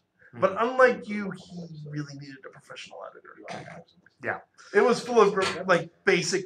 Okay, I'm not good with... I will freely admit, I am not great with grammar. But when I'm looking at your manuscript going, man, no, you need to put a comma here. Well, you screwed up. Well, the problem is there's a reason that up until very recently, self-published was a derogatory term, is because if you were self-published, it generally meant that no reputable publisher was interested. Which was the case here. And you went to some kind of vanity press that offers to publish your book for a bunch of money and all this, and they don't care. They don't edit. They don't fact check anything. They expect you to do all that. Right. So you're going to get a crap book, and that's where self-publishing was in the early 2000s. Rick's story was that he had been a believer in the Amityville case, who had got in touch with. He had a website about it, and he got George Lutz got a hold of it, and they were working together, and they got along very well. And George, knowing he was a writer, wanted him to write a new book on Amityville. All of this is, this part of the story is true from both sides. If you ask George back, and I believe you mentioned this during the interviews, this happened. This isn't some, Rick says all this stuff. This actually happened. Now, Rick claims that while working on the book, he uncovered new information that proved that the Lutzes made the whole thing up. George claims that he said to Rick, it's like, man, you need to go take a couple of basic writing classes, get your grammar and your spelling back under control, and then we'll work on it. Yeah. Which sounds more likely if the finished product came out the way you say it did. And then to go one further, Rick goes and talks to Ronald DeFeo Jr. in prison. And a woman who calls herself, a woman by the name of Geraldine Gates, who was at the time, I don't know if she still is or not, calling herself Geraldine DeFeo, who had supposedly married Ronald in prison. It's really cool. About what really happened the night of the murders, hence the night of the DeFeos. Remind people. Remind people of the DeFeos. Okay, so the most horrible, with respect, despite the fact that I think the house was legitimately haunted, the true horror of the Amityville horror is the fact that a man by the name of Ronald DeFeo Jr., also known as Butch, got up one night at about approximately 3:15 in the morning, took a Marlin 316 rifle, went room to room, shot his mother, his father, and his four sisters and brothers, all in the back of the head. He is as last I checked, is serving 6 consecutive life sentences in prison in New York. He's not getting out. Right. Now, when DeFeo was originally called before the court, his rather interesting defense was that voices told him to commit the murders, and a black figure with dark hands handed him the rifle before he went throughout the house. Now, DeFeo is a pathological liar. Every time he's gone before a parole board, he's changed his version of what actually happened to him. He said that he had nothing to do with the murders, that it was actually a mob hit.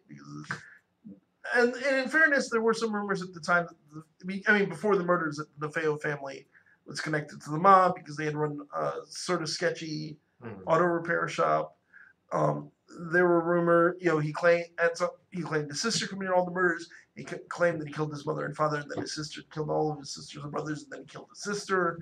He keeps telling various versions of it. And Rick picked one of the versions and wrote a book about it, and claims in the book to have uncovered all of this documented evidence that it was a frame job, that he didn't commit all the murders.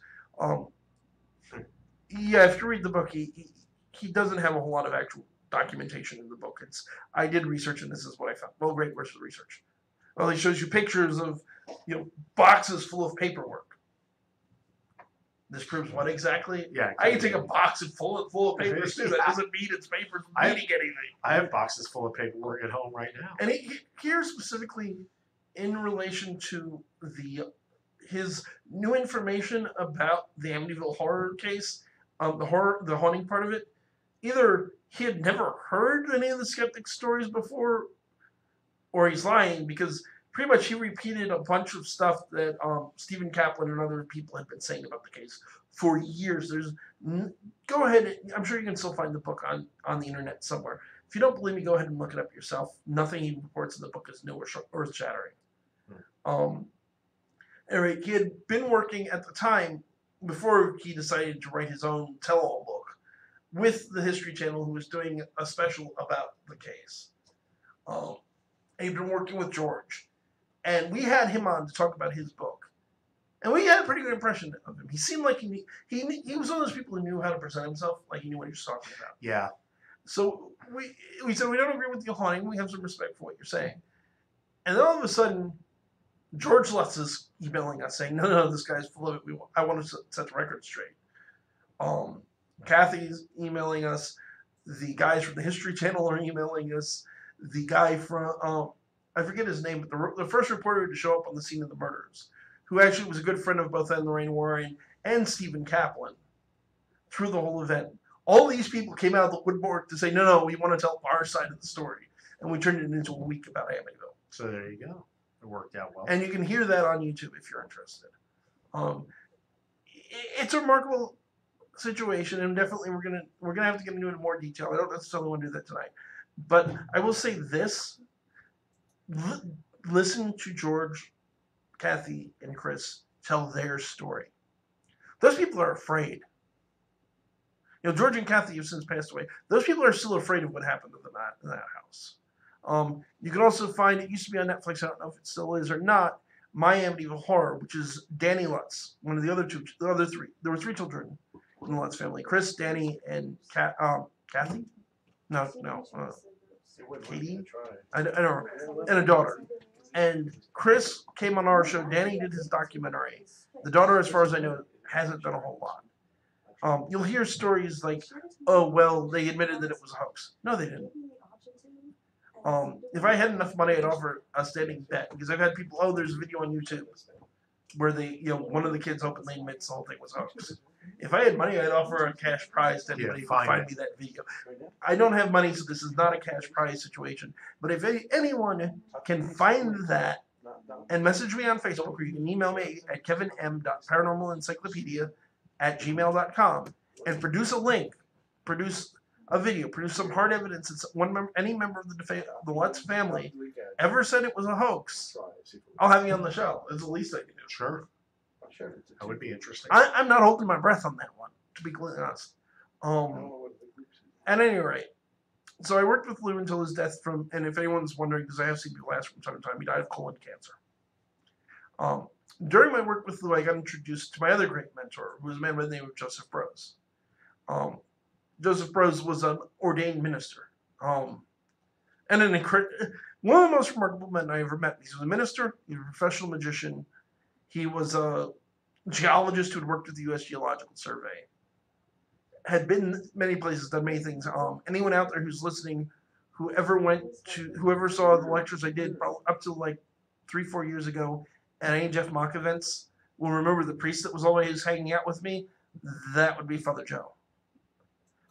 So he used to come out and do events. Very, very sadly, he died last year. Before he died, I waited a long time because he wasn't always necessarily the biggest publicity guy, which I always respected.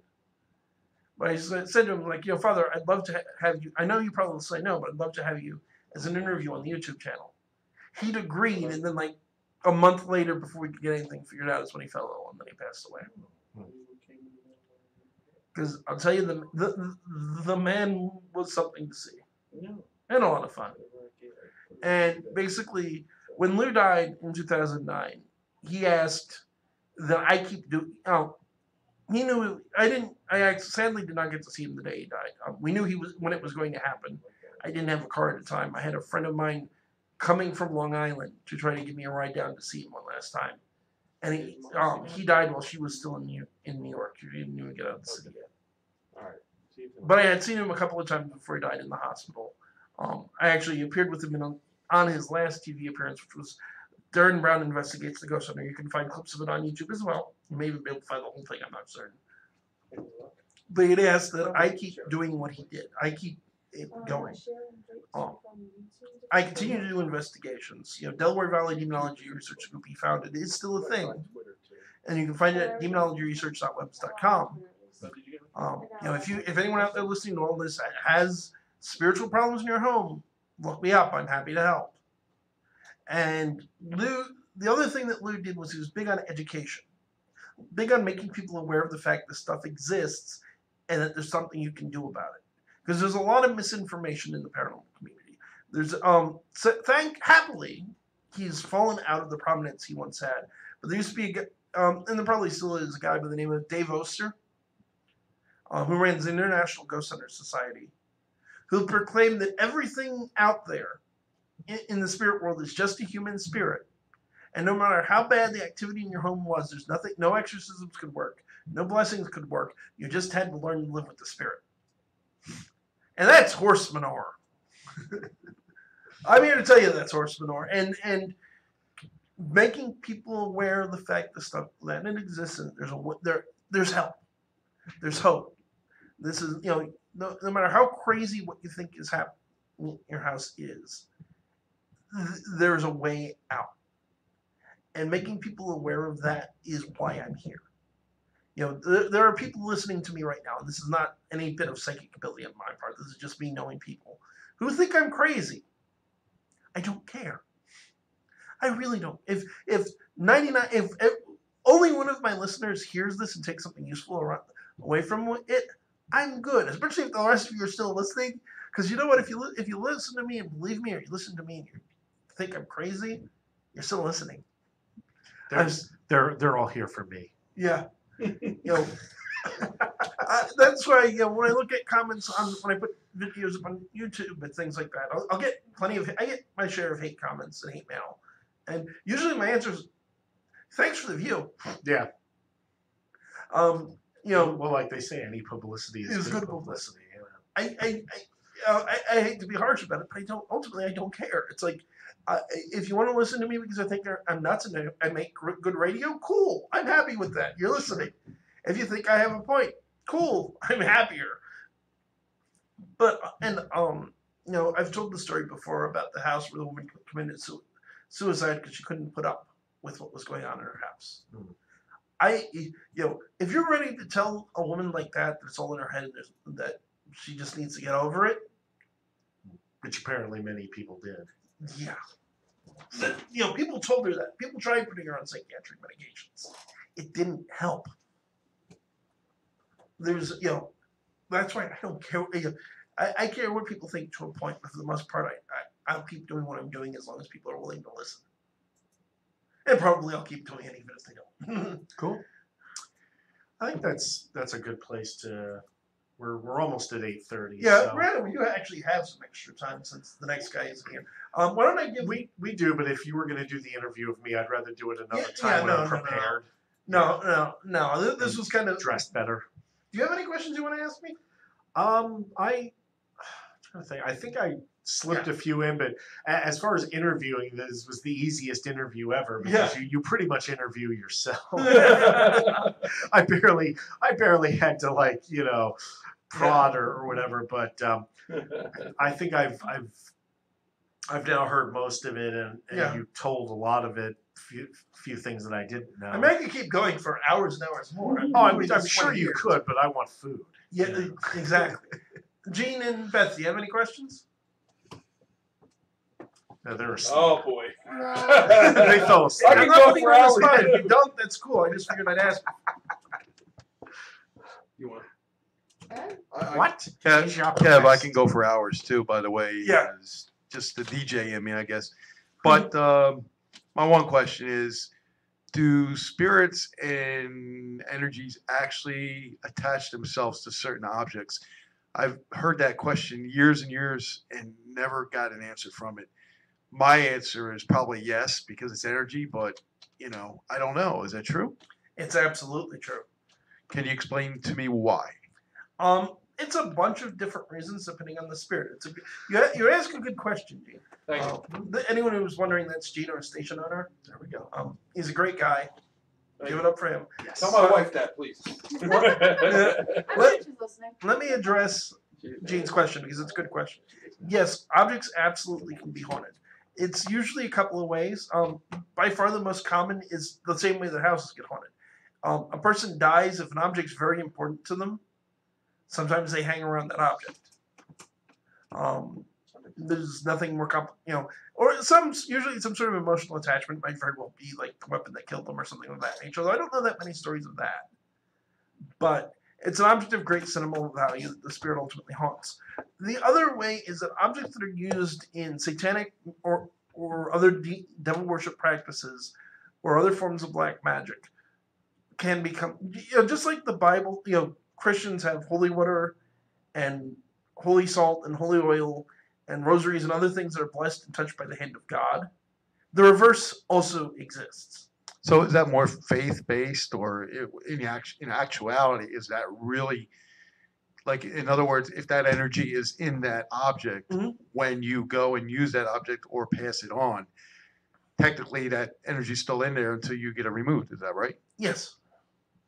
And there are some objects that you can't remove. Yeah. The Warrens have a museum in Connecticut that is a collection of a number of objects, some of which they cannot, there's the movie that recently came out, and I loathe the movie Annabelle. About a cursed doll that's actually played the part in the death of people. And the doll is real. Yes, the doll is real. It's actually a Raggedy Ann doll, not the weirdo porcelain doll you see in the movie. Yeah. People often ask, and it's an understandable question, well, why don't you burn the doll? That would be an easy question to ask. Why? You don't get rid of it. Well, there's a couple of reasons. Well, if you burn it, right? You would think that everything goes with the ashes. No, because it's or you're releasing the energy. It's sort of the movie, the original movie, The Conjuring, puts it pretty well in saying sometimes it's better to keep the genie in the bottle. The spirit's contained in the doll.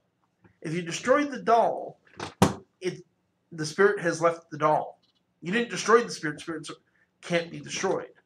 It's now free and wandering the earth. There's that. Some object, it's not common, but occasionally it's very difficult to destroy these things. There's certainly cases where people have tried to burn Ouija boards, and instead of the board burning, it felt like they were on fire. Wow. That's why you say goodbye first.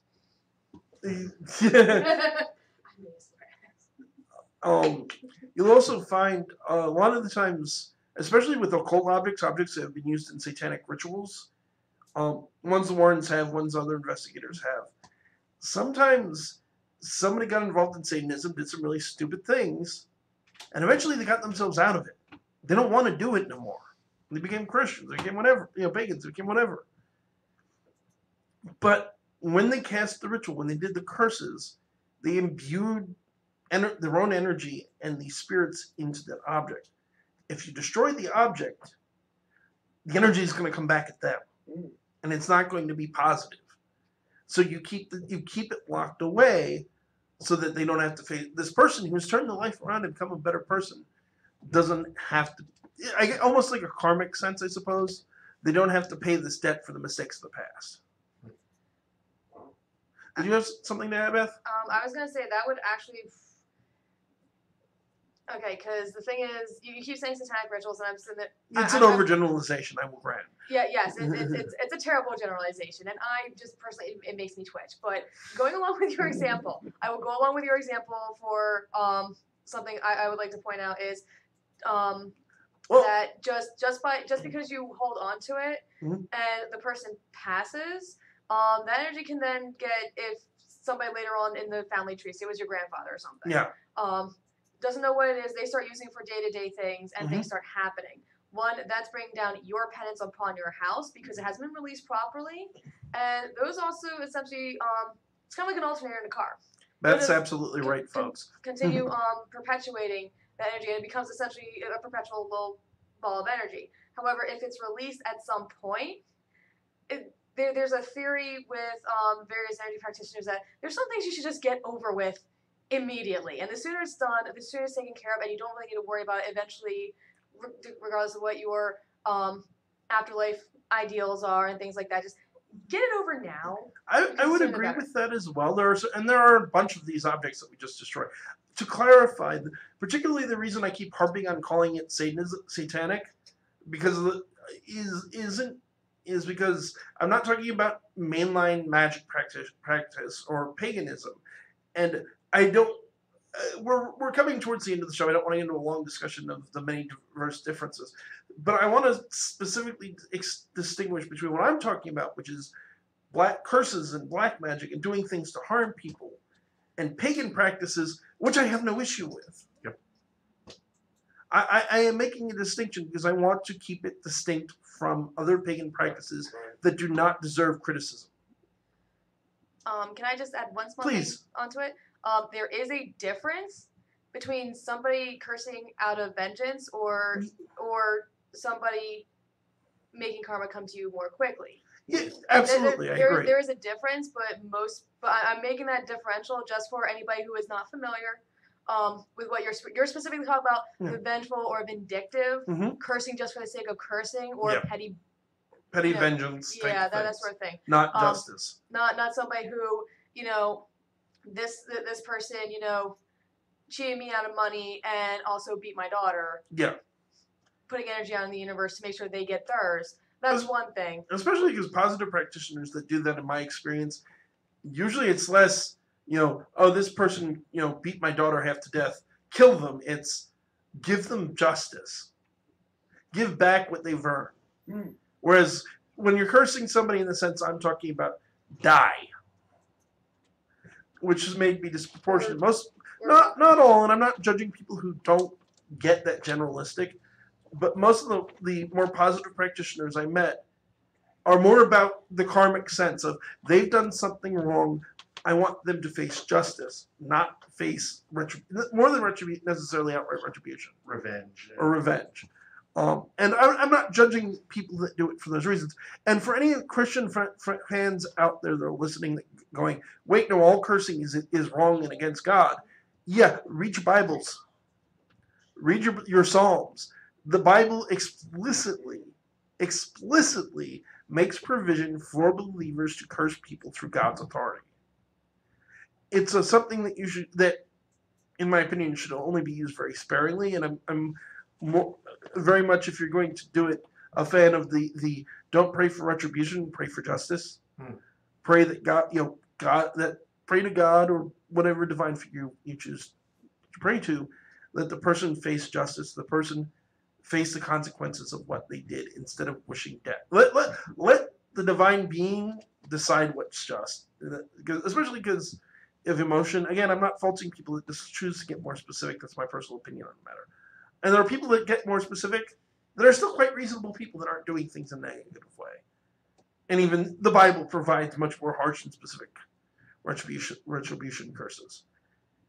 But specifically, I'm talking about people that do it to hurt, and people do it to hurt for petty reasons. They're people that, most members of any normal religion, any healthy religion, including most forms of paganism, will condemn what I'm talking about. And that's why I'm trying to make this distinction. It's not always that they're devil worshippers. They may not call it that. Although, quite honestly, I think when you start calling on vindictive, destructive powers, when you start trying to harm people for your own gain, you're already, you could call yourself whatever you want.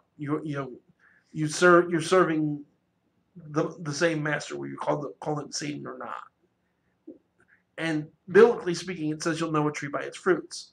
You want to look at what, someone who's doing things vindictively, cruelly, someone who, a classic example, love spells. There's white magic ways of doing love spells, and there's black magic ways of doing love spells. White magic ways usually revolve around, help me find places where I'll meet the right person. Help me be the sort of person people want to date. Changing yourself. changing probabilities and circumstances. Black magic love spells are make woman X fall in love, madly in love with me. It doesn't end well. And again, normal, rational practitioners of magic generally will agree with what I'm saying. You don't force people to do things. It doesn't end well. And I'm not trying. Again, I am by no means trying to disrespect anyone's religion, which is why I made a point of saying satanic. There are plenty of other, there are practitioners. Every religion in the world has can be turned to a dark purpose. There is a left, what they call, often called the left-hand path. Even in Buddhism, which was usually thought of as a very pacifist religion, there are Buddhists that do things with a darker purpose. There are pagans that do things with a darker purpose. There are certainly Christians that do things for a darker purpose. Religions as a whole are focused on compassion and kindness, but you can turn them dark. You can turn them violent. Sometimes you do it deliberately, and it's like, well, I'm going to become a Satanist. And sometimes some of the greatest, in my personal professional opinion as a demonologist, some of Satan's greatest servants think they're serving God. Oh yeah. And in fact, the Bible even says that there will come a time that people will kill you and they think they're doing God a favor. Tell me that doesn't sound like certain parts of church history. Mm-hmm. Early parts of Christianity, too. Yeah. Which brings us right back around to politics. Actually, that was just I'm thinking in particular of the Westboro Baptist Church, and it's like, okay, when the Ku Klux Klan says you're a hate group, you've come too far. I'm thinking of the entire Trump administration, but that's... Well, see, this entire conversation up until this point, I'm sitting there going, especially what you were saying, where a lot of people who are severely devout, but they're completely going against their teachings because they're just that out there. It reminds me of the memes that go around where somebody goes, "This is what the Bible says. This is with like the actual Satanist religion is you have these freedoms. You have bodily autonomy, things like this." And at the bottom, it's like on this week's episode of I Didn't Know I Was a Satanist. Oh, okay. Nice. Hold on. Because there's an important distinction to make here. That was actually going to be the next part of that. Where does your distinction lie? Okay, so there are. I would say there's 4 types of what you can call a Satanist. Really, you could get even more detailed than this. The most basic level of Satanists, which is what you're talking about, are atheistic Satanists. The Worldwide Church of Satan, started by the late Anton Sander LaVey, who, among many other strange things, was a lion tamer. Before he was a church leader. And also That's just awesome. Rocked a really serious, like, Ming the Merciless goatee. look. I mean, oh my God, he looked awesome. But the Satanic Bible that all those memes reference was written by Anton LaVey. Yes. LaVey did not worship Satan. I don't say this as a demonologist. I say this as someone who's read Anton LaVey's writings. If you read what he wrote, he's an atheist. There is no God. There is no Satan. Yeah. There is us. But he believed that Satan was basically the church's symbol for man's base nature. Looking at the whole, well, it's evil to lust after people. It's evil to, basic desires that we all have. Yeah. Lust is a basic human thing, right or wrong. But we all have it. Satan's a symbol of all this, and because the church says all the greed and lust and envy are all bad things, Satan is just the embodiment of this. He's what we call our base nature. Basically, Satan, the Church of Satan, is a form of Epicureanism. It's basically hedonism. Do what feels good, but Epicureanism makes a proviso of do what you enjoy without harming others, which is. And a lot of the Satanisms do that too. That's where his. Yeah, I mean, even Aleister Crowley said, do as thou wilt, lest it as it harms no one else. No. He said, "Do as thou wilt will be the whole of the law." No, that quote is actually often taken out of context. Well, it says it's more complicated than that. Yes. The first part to of be it is fair, Crowley probably isn't the best person No, to be he really quoting isn't. No, but the by quote- any stretch of an imagination. But I'm saying that quote, usually they chop off the first part, and the first part is, "Errant, harm no one, do as thou wilt," will be the whole of the law. And that's There's the also entire more quote. complicated things in that quote about He his wasn't the first understanding of person the to do it. concept Yeah. of will. Right. But I'm just saying, if you're going to use the quote, Oh. use the whole quote. I've never seen that whole quote before. That's the whole I problem. have. Oh, yeah. It's, Well, I've seen it, Gretchen. I've seen it before. I've never seen it from Crowley. Yeah, I thought that I've was seen it added on later. quoted from his book. But, I think that was an abridged version. Yeah. But Crowley's is an episode unto himself. He's at least 5. Yeah, probably. But anyway, there we go. the other major offshoot of this type of Satanism is the Satanic Temple. I love the Satanic Temple. I think they're great people. Yeah. Which is probably the weirdest thing for a Christian to say. For those of you They are so who cool. don't know who I mean by the Satanic Temple, they're really not a religious group. They're not even a religious group insofar as the Church of Satan is a religious group. They're a political activism group that calls itself a religion for very specific and morally praiseworthy reasons. There are a number of states in the United States where it is legally permissible to beat a child as a form of corporal punishment. Now, obviously, you're not beating to death, there's restrictions, but spankings are allowed in some public schools in certain states. Yes. Oh, real. Now, here's the thing. Because of the rules of separation of church and state, if your religion forbids corporal punishment, they can't spank you. The Satanic Temple has been passing out anti-bullying pamphlets and things of that nature and telling kids, if you don't want to be spanked, just claim you remember the Satanic Temple. You don't have to prove that you're a member of the Satanic Temple. All you have to do is say, I'm a member of the Satanic Temple. My religion doesn't allow me to allow corporal punishment. They legally can't touch you anymore. I love that they do that. I have no moral problems with the fact that they do that. Yep. There's some other things they've done that are enormous amounts of fun. For example, many of you may have heard of the courthouse where there's a standing copy of the Ten Commandments. So the Satanists said, well, if they're allowed to have that, we want a statue of Satan. Yes. And they paid for, crowdfunded and built a statue of Satan. Awesome. I'm cool with that too, actually, because I am cool with allowing the Ten Commandments in a courthouse with one proviso: you have to let everybody else in. And when I say you have to let everybody else in, yes, if somebody wants to pay out of their own pocket to build the if you're going to allow the Ten Commandments, if somebody pays, okay, fine, if that's either a historical thing or if somebody pays for it out of their own pocket. If somebody else wants to, as a historical thing or out of their own pockets, wants to build the statue of Satan, I'm okay with that too. Yep.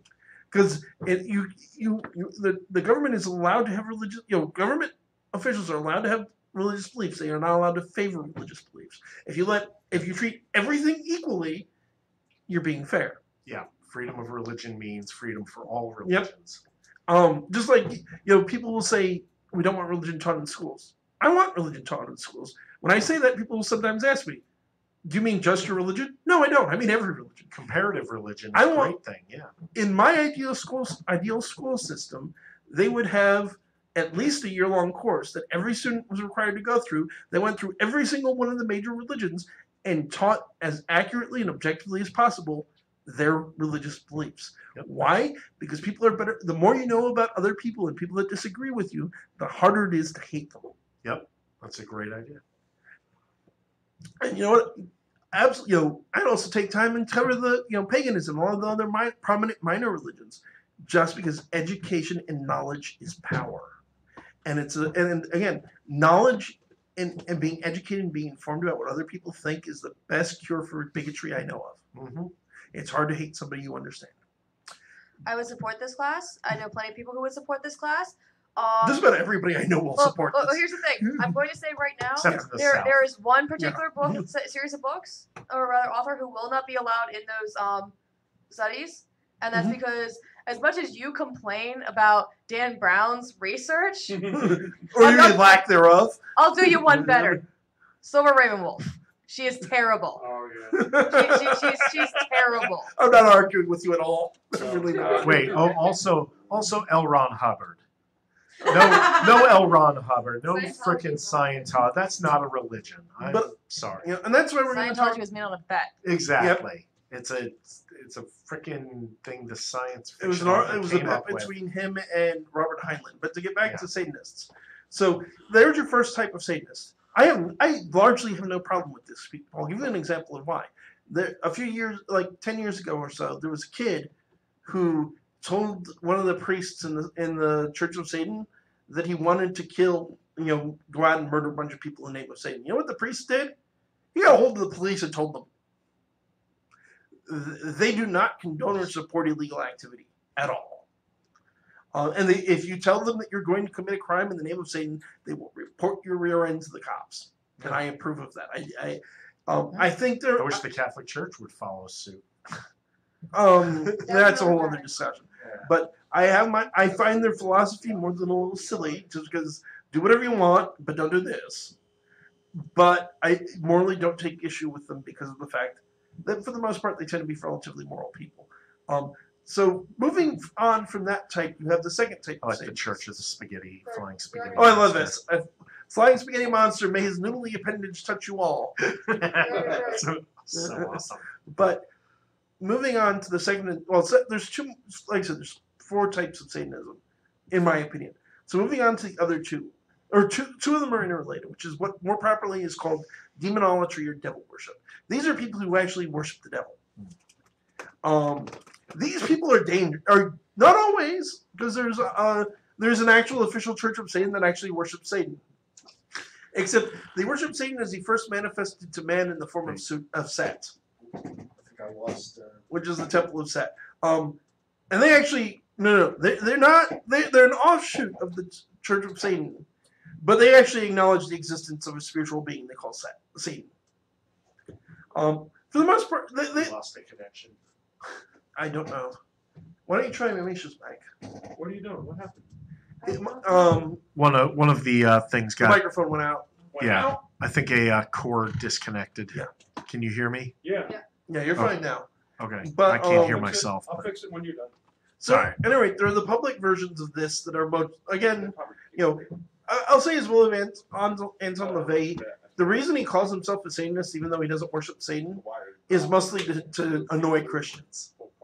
In his writings, the main reason he started the religion by his own admission was to get laid. And the main reason he called it Satanism, again by his own admission, was to piss off Christians. Demonolators and Satan, actual devil worshippers, no, there is a devil, we worship him. It's very real. They do engage in criminal activity. They're not very well.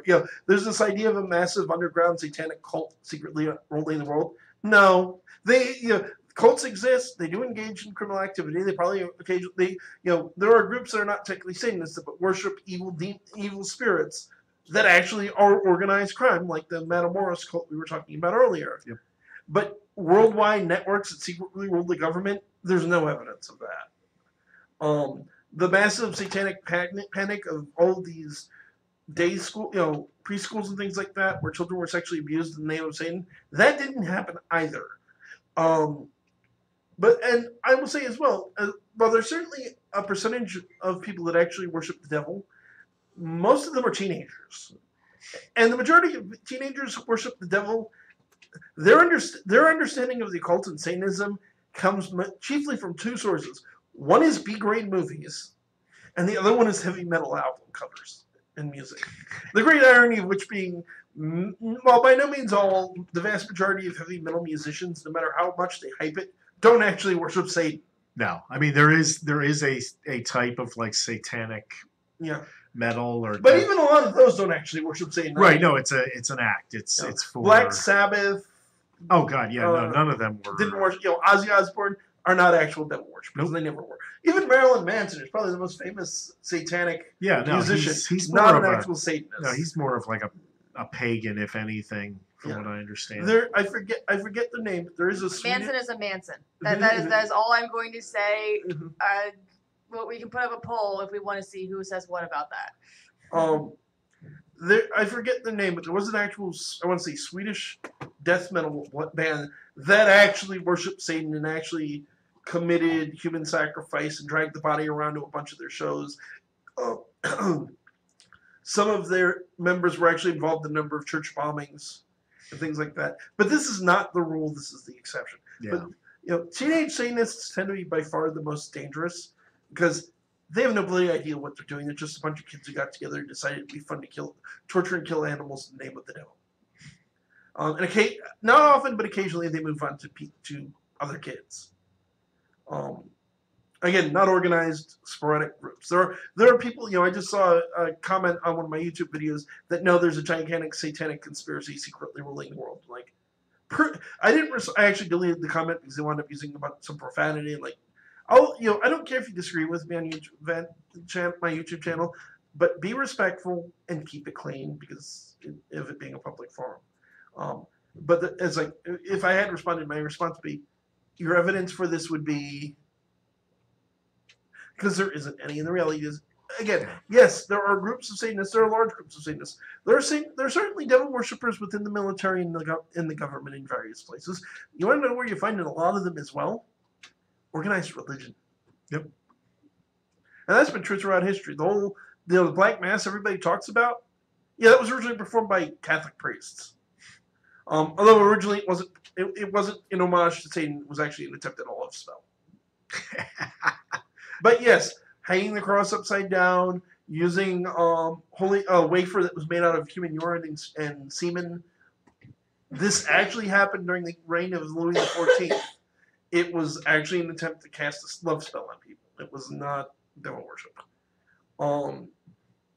The last group of Satanists, so like I said, 2 and 3 are interrelated. One's adults that worship the devil, and teenagers that worship the devil. One is mostly the teenagers who watched one too many bad horror movies and decided, let's try Satanism. Particularly the different, because the older ones actually have an understanding of medieval occultism. They have an understanding of Aleister Crowley. The younger ones got their ideas out of movies by people that got their ideas out of badly written books from the Middle Ages and things of that nature. The last group is by far the most dangerous. Which, properly speaking, much like I said with the first group, so with Anton LaVey, a big part of his thing is there is no God, you are God. Whatever you want to do is really the law. You can do as thou will. Take that idea farther. Take it from, I'm kind of my own God, so I can do whatever I want to. I am God. What I want is all that matters. Your human law doesn't apply to me because I am superior to human. These people, if you look at the mindset of this type of Satanist, it reads like the average psychiatric profile of a serial killer. Yeah, or psychopath. Or a psychopath in general. They think they're God. They think because they are God that they answer to neither man's law nor God's law. They have the right to do whatever they want. They're extremely dangerous because they're basically psychopaths. They do not sell their soul to Satan. They do not worship Satan. They do not worship demons. Because I'm God. Why would I worship a lesser being? Why would I worship an evil being? Yep. But they'll make a deal. I will kill people and you will give me power. Yep. When people, myself included, talk about serial killers having connection to the occult, we still have this episode coming up where we're going to talk about the occult aspects of the Nazi Party. Yes. When I say that, several Heinrich Himmler and other high-ranking Nazi Party members were Satanists. This is the type of people. This is what I'm talking about. I'm not talking about people who worship the devil. I'm talking about people who thought they were gods. And you want to look at a textbook case example of this. Look at Adolf Hitler. Yes, Adolf Hitler publicly proclaimed himself to be Christian. That's not a secret at all. He was not, despite popular mythology, he was not a Roman Catholic. In fact, the Catholic Church has been disavowing him for decades. But he specifically claimed to be a part of a movement called Positive Christianity. Positive Christianity was a 19th century cult that basically believed most of the nonsense that Hitler did about race. They believed specifically, and here's why. Here's one of the problems with Hitler being a good Christian boy. Hitler claimed that the Bible was wrong. All of the Old and New Testament, the whole thing is wrong. It has been polluted by the Jews. We have to get back to the original message of Christ. That's not a Catholic dogma at all.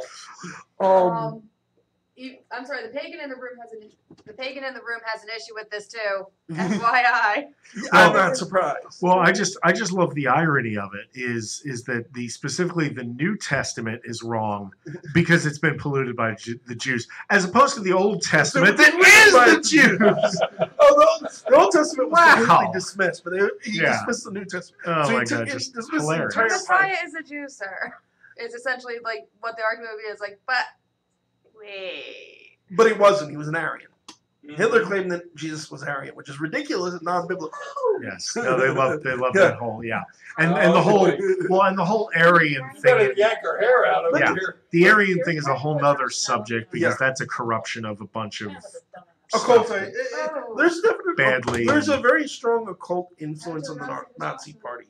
Not necessarily satanic, but their ideas about racial superiority and about the Aryans do have occult roots. Oh yeah, no, Himmler loved that stuff. Yeah, and Hitler was obsessed with it. Yes. Hitler less so. Yeah, the Raider. Those of you who remember the bit about Raiders of the Lost Ark that like Hitler was obsessed with the occult. No, that was Himmler. That was Himmler, who actually did do some of the stuff that they based that idea on, where he did send out like archaeological groups to dig up sites and things. It's not true. Hitler did not have an obsession with the cult. That's absolutely true.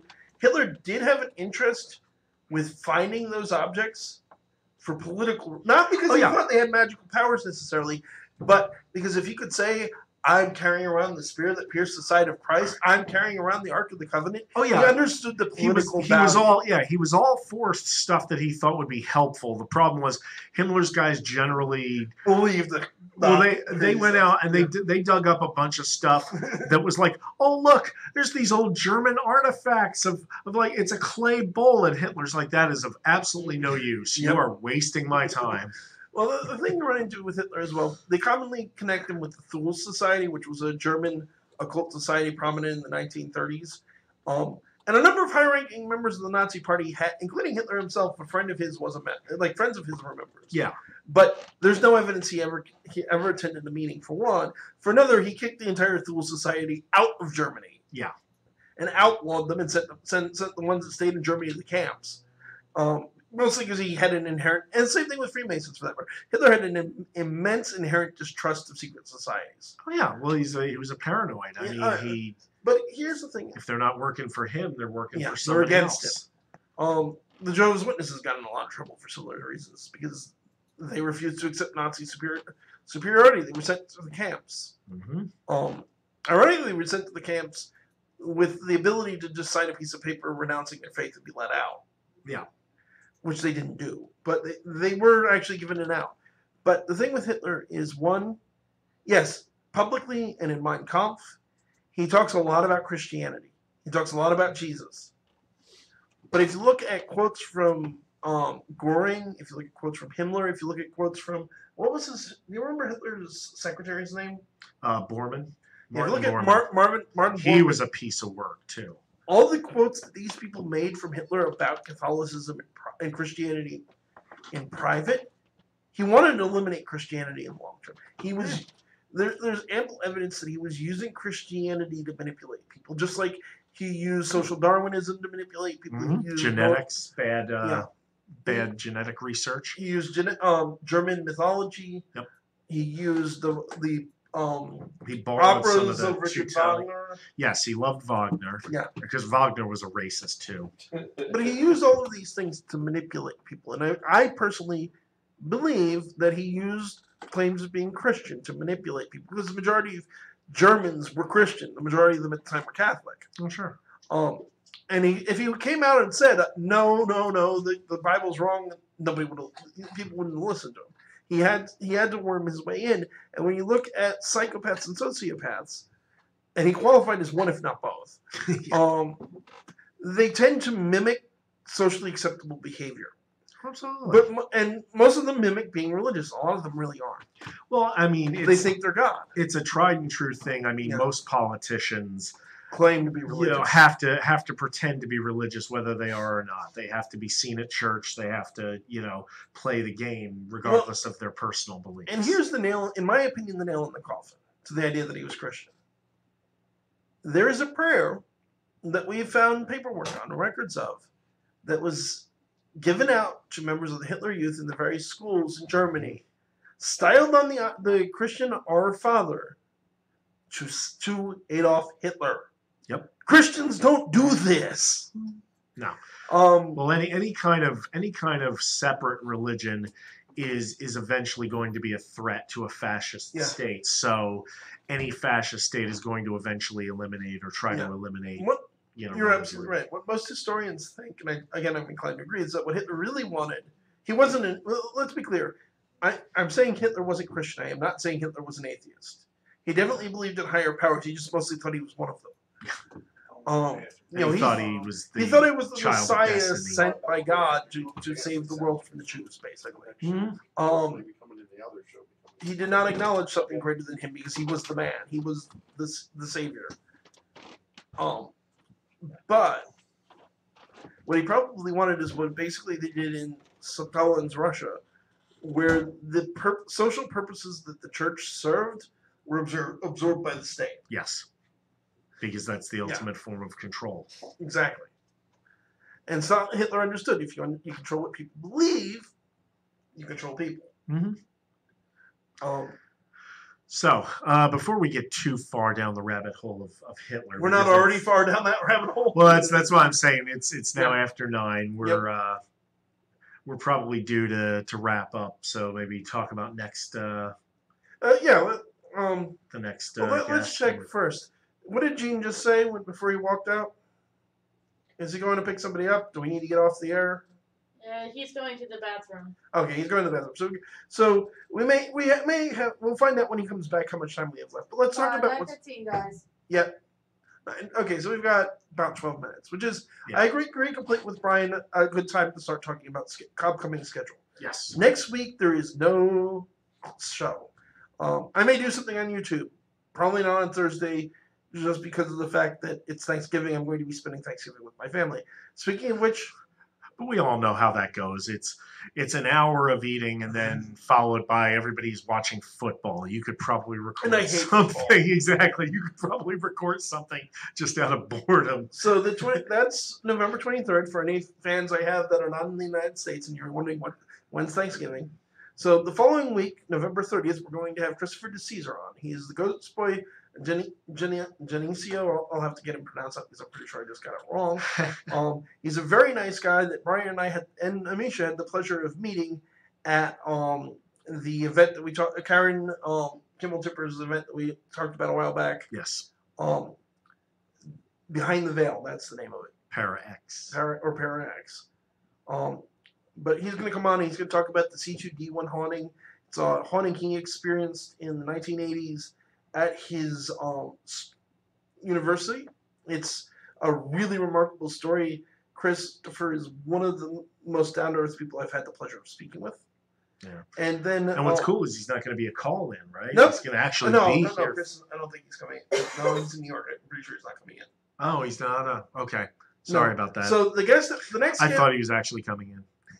No. We do have a guest who's actually physically coming in, though. Brian's right about that. Oh, good. So December 21st, we're going to have a buddy of mine by the name of Chuck Levin on. And Chuck, if you're listening and I mispronounced your name, I apologize. So Chuck is a ghost hunter like myself, and having had a chance to advise him on a case and chat with him, he's got a good head on his shoulders. I have a lot of respect for Chuck. I think he knows what he's doing. So we'll be talking about that. We'll be talking about the extremely entertaining exploits of demonologist and exorcist Marcus, who, to give you a teaser of what's coming, this is the man who thought that during his 24-hour ritual in a house, it was appropriate to bring his video games. Well, of course. The other thing that's particularly cool about the fact Chuck's coming here is Chuck's a Reiki practitioner who does crystal singing bowls. He's going to bring the bowls into the studio to give us a demonstration. This is also why, if anybody's wondering why, 30th and then 23rd is the next one, why there's such a big gap. He's got a couple of nifty things coming in from China. And by mutual consent, we decided we're going to push it back as far as we can because he wants to bring them in and show it to us. Sure. I might ask him to heal me live on the air. Go for it. I don't know what he'll say on the subject, but I'm totally open to it. We are going to be putting in more guests between now and then. We just haven't figured it out yet. One of them might be me. Yeah, we need to have an interview with Brian. I'm the sort of like, It's only fair at this point. I think I'm sort of like the in case of emergency break the glass guest. Like if we got nobody else, like okay, fine, Brian. And for that matter, we still have to schedule the Christmas special. Yes, yeah, we should do something fun for Christmas. We can talk about the origins of Christmas, all the pagan and Christian and occult kind of stuff. There's quite a lot of pagan origins. Oh yeah, Christmas. No, it's gonna be fun. Some of them aren't what you think, but there are definitely. It's like any Christian who tells you that any Christian you ask at this point will tell you that yes, there's a lot of pagan parts of Christmas. Yeah. Here's also something I want to say real quick on that because this is a pet peeve of mine. Every year around Christmas, I have people who line up to tell me about Christmas is a pagan holiday because the Christmas tree and the Christmas Yule log and this and that and the other, you all got that from the pagans. You know what my answer to all those people is? We know already. I haven't met a Christian in probably at least 30 years that wasn't well aware of all of that stuff. I'm not saying it's wrong. It's true. There's the December 25th thing, and it's going to be a whole thing when we do the show. So I'm not going to get into it now, but the short version is December 25th isn't the date for Christmas for the reason you think. Probably. There's actually a reason why. There's a reason why the Christians may have thought Jesus was born on December 25th, based on the Bible. Dun, dun, dun. But that's a discussion for another day. Yes. But that said, Christmas trees, giving gifts, the tradition still common in the military where the higher-ranking officers serve dinner to the lower-ranking officers. Oh yeah, that one's Roman. Yeah. So is giving gifts. Yeah. A lot of the traditions around Santa Claus have pagan origins. Well, also, of course, because it's Christmas holiday, because it's an appropriate Christmas topic, have to be talking about that most beloved and delightful of Christmas figures, Krampus. Yes. we will talk about Krampus. We'll talk about Smart Pete. Yeah. Santa. Yeah. For those of you who don't know, Krampus has become very popular these days, and I'm not faulting him. He's kind of cool. He's kind of awesome. I love him. But he's not the only one. There are other similar figures in a couple of other world folklores that do basically the same thing. And if you're all scratching your heads, tune in when we do the Christmas episode. Yeah, I'm not it's gonna be good stuff. But yes, enough of Christmas butting into Thanksgiving. Yeah, nope. We will not be talking about Christmas until after Thanksgiving. We will certainly play no Christmas music before December. I'm not planning on playing Christmas music on this show. I know, but that's what's coming up. Let's run through because we're running into the last few minutes. I figure we just keep talking until Gene walks back in.